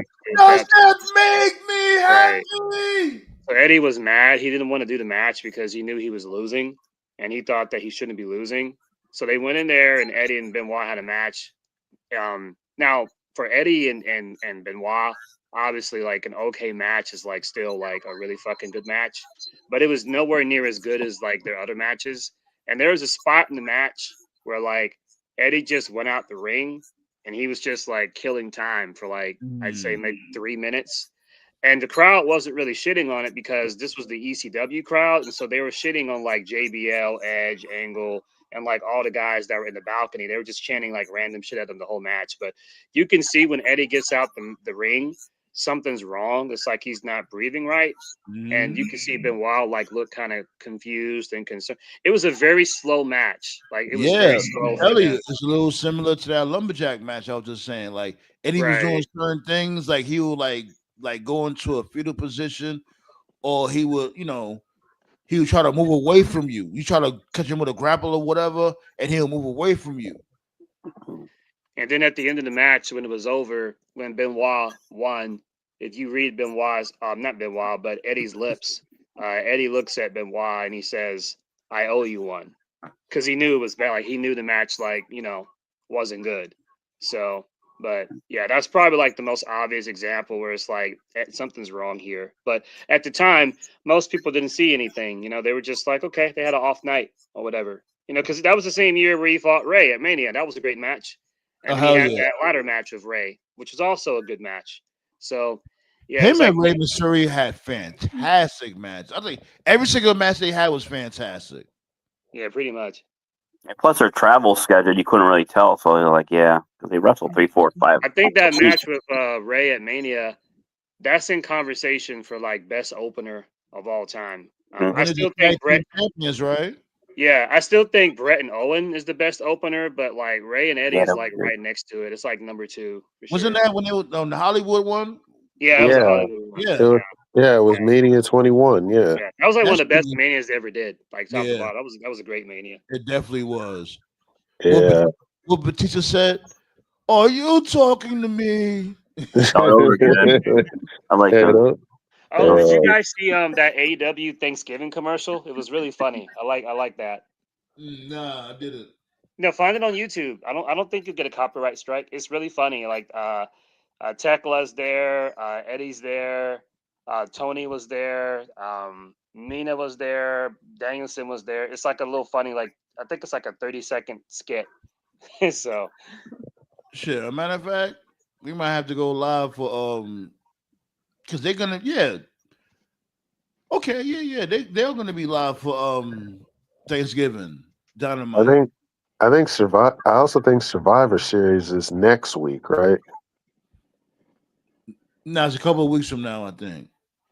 No, yeah, it is. It is next week. It is next week because today was Victory Road, or not Victory Road, Turning Point. Yeah, AEW is next week too, 22nd. Full Gear is on Saturday. No, wait, Full Gear. Full Gear. Yeah, you're right. Full Gear. My bad. Yeah, you were right. Then War Games. War Games. Yeah, because Full Gear is on the 22nd, which is next week. So yeah, it's the week after. Never mind. Shit. But anyway, let's get up. No, we think real quick. I just want to say, like, when we look back at Benoit and Eddie, we didn't notice these things at first, but the company did. That's the sad part. They know. They sit in that gorilla position. They watch these guys day in and day out all the time. They know when something is wrong. And I do put a lot of the blame on them because I don't think they took initiative to try to figure out what the problems were. A lot of these guys, they had their substance abuse and whatnot. And with that came, mental health issues. I know it's not easy, especially for men, to open up about mental health issues. But if you feel like you're not able to get through somebody, take them off the motherfucking card if they're not doing well. And they didn't do that. Yeah. Well, Bret Hart said it best. He said they treated wrestlers like horses. Once you couldn't perform, take you to the back of the bar and put a bullet in you. That's all they do. They don't care. Yeah. They don't give a fuck. They didn't give a fuck back then. They don't give a fuck now. I think they care more now and shit, but still, they care more now. You're right. Yeah, they care more now to save their asses, so they don't go through that again. Yeah, I know that Eddie and Benoit's death, as unfortunate as they were, their deaths not only changed wrestling but changed action sports in general. Eddie's death made them do the wellness check policy more seriously, because before Eddie's death, they took injuries seriously, but they didn't take stuff like heart issues, because Eddie's heart gave out, so they started taking like wellness policy stuff more seriously, and so did like the NBA and NFL. And then everyone knows the impact of Benoit's death. Benoit's death changed the concussion protocol. Concussion, CTE, CTE and stuff. So I believe every contact sport now, whether it's football, basketball, wrestling, you can be 100% healthy. It doesn't matter. They gotta take a CTE test like before every performance, and they gotta take a CTE test after every performance. So, that's good for every sport now. I think they're doing it too. They gotta pass it. That's so Miss Elizabeth's birthday is on the 19th. She would have been 55 years old. No, she had to be older than that. Yeah, she had to be older than that. Yeah, because Savage 73. There's no age gap like that. Wow. No, she had to be up there. Remember, Stone Cold Steve Austin said CTE is a myth, some shit like that. No. Yeah, he didn't believe in it. Yeah, he's old school. There's a lot of people that don't. Mm-hmm. Yeah. That's the beer talk in Austin. Come on. Beer talk in Austin. That's bar. Oh man. Before we get up out That's of a here, real thing. Tati, what you got going on this weekend, the following week? Talk to us. I'll be doing Collision tomorrow. I'm going to attempt to review the tag tournament in New Japan. They got 17 shows, so I'll try my best. And then I'll be live for Full Gear. So if anybody want to join the panel for Full Gear next Saturday, let me know. That's crazy. You'll need help for Wrestle Kingdom, so I'll be there for you for that show. Oh yeah, anybody who want to join for Wrestle Kingdom, let me know. Let me know. Yeah. They got almost 40,000 tickets sold. I heard Wrestle Kingdom. They're doing pretty good so far. Yeah, that's what I heard. When does that come on though? January. Yeah, January 4th. Yeah. So that come on in the morning time? Yeah. Yeah. Right now we got 5 o'clock. we got Okada and Tanahashi. Okada is going to be Tanahashi's last opponent. No, hold on, wait, whoa, slow down. So y'all want to watch Wrestle Kingdom and all that shit, but y'all not trying to watch your damn WrestleMania in the morning? I want to be entertained. I'm trying to get my head cut off. You want to be entertained. You want to fall asleep and bowl of cereal. No, actually, I think it would be like 2 a.m. Eastern for Wrestle Kingdom. Something like that. Wow, that's even worse. The pre-show usually starts That's not at bad. 2 a.m. and then the main show starts at 3 a.m. That's usually how 3 a.m. That's not bad. So that's good for the missile silos. That's 1 o'clock my time. Holy crap. Yeah. So people at NORAD will be watching New Japan Wrestling when they're getting ready to launch the missiles North Korea. There you go. This is gonna be a big show for them. Like Nate said, they got like 40,000 tickets, so it's like the most tickets they've had sold in like 20 years. This Wrestle Kingdom will be live on Japanese television.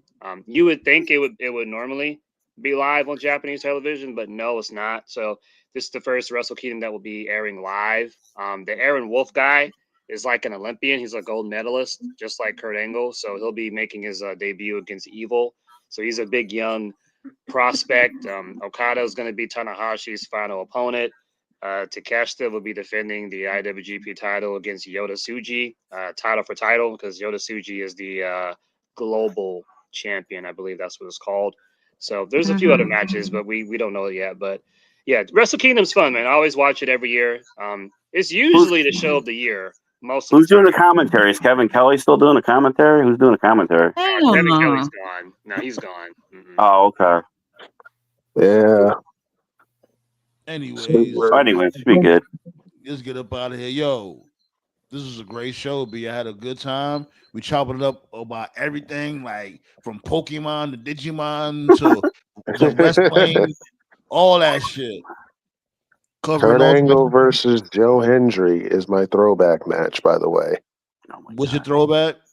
Kurt Angle versus Joe Hendry, 2016. Was that World Culture Pro? The World Culture match?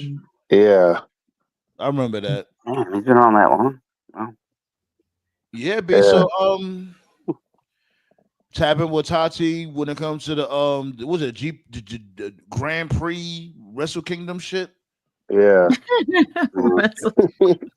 New Japan. Yeah, excuse me. And let's get up out of here, B. Y'all enjoy y'all weekend. I'm about to go game. Yeah. Yes, sir. Good night. All right. Keep a lookout for that gameplay when it comes to The Last of Us and all that fly shit. Yeah, 3-hour show, B. Yeah, we was locked in. You was definitely locked in. Yeah, B, tap in. When it comes to Tati channel, yo.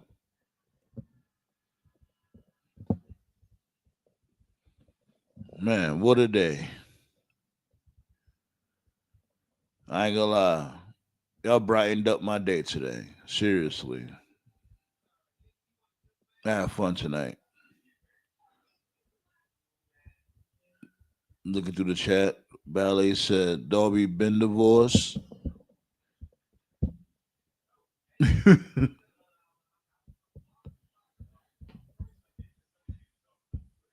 Oh, man. Yeah, B.